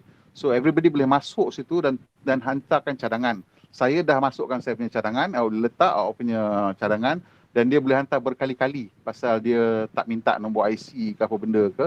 So you boleh hantar berkali-kali cadangan awak, dan saya dah letak dah cadangan untuk saya dah kata saya nakkan kita berganjak, saya nak pihak kerajaan ambil langkah positif untuk berganjak ke ekonomi yang lebih hijau, untuk tenaga yang lebih hijau, supaya kita tak ketinggalan dan kita tak left behind with paying so much for energy when other people have moved on to far cheaper and greener forms of energy that makes us less competitive in the future. So saya minta kalau semua orang boleh, siapa yang ada ni, tolong klik kat link ni. Dia kalau nampak skrin kat atas tu tulis budget.mof.gov.my/ms. Saya akan letak link ni dekat the description. Rajin-rajin tekan kat situ. Dekat community page kita pun kita dah letak link ni. So tolong tekan link tu dan pergi ke sini dan tolong isilah apa-apa yang perlu. Let's just get everybody to become an activist, because kita tak boleh dah biarkan ke ahli politik je decide what this country's direction is, because proven to this day they are not to be trusted. Basically, they just seem to be interested in their own little thing and they don't really care. Also, you have to scare them into be reminded that sebenarnya dia orang ialah wakil rakyat. Jangan tak sibuk sangat lah panggil dia orang yang berhormat. Kita panggil dia wakil rakyat cukup lah. Kena ingat kan who's working for who Betul. So Encik Wakil Rakyat lah cakap dia. Encik Wakil Rakyat. Nanti tak payah dia panggil Yang Berhormat je. Encik Wakil Rakyat. Memanglah dia punya title betul dia Yang Berhormat kan. Yang Berhormat Wakil Rakyat, kita panggil dia macam tu lagi bagus. Yang Berhormat Encik Wakil Rakyat. Jangan lupa awak tu wakil kita. So it's time for us to send all these letters, bagi orang terkejut sikit, and maybe they will do what is right for the country. Okay guys, everybody, thank you very much. Kalau suka video ni, tekan butang like lah macam biasa, kongsi dengan kawan-kawan, dan tolong kita sikit subscribe. Kita nak cecah 100,000 kalau boleh tahun ni, dan tekan butang loceng supaya bila kita buat next video macam ni lagi, you akan dapat notifikasi. Pemandu Malaysia, Pemandu Berhemah, kita jumpa lagi insyaAllah.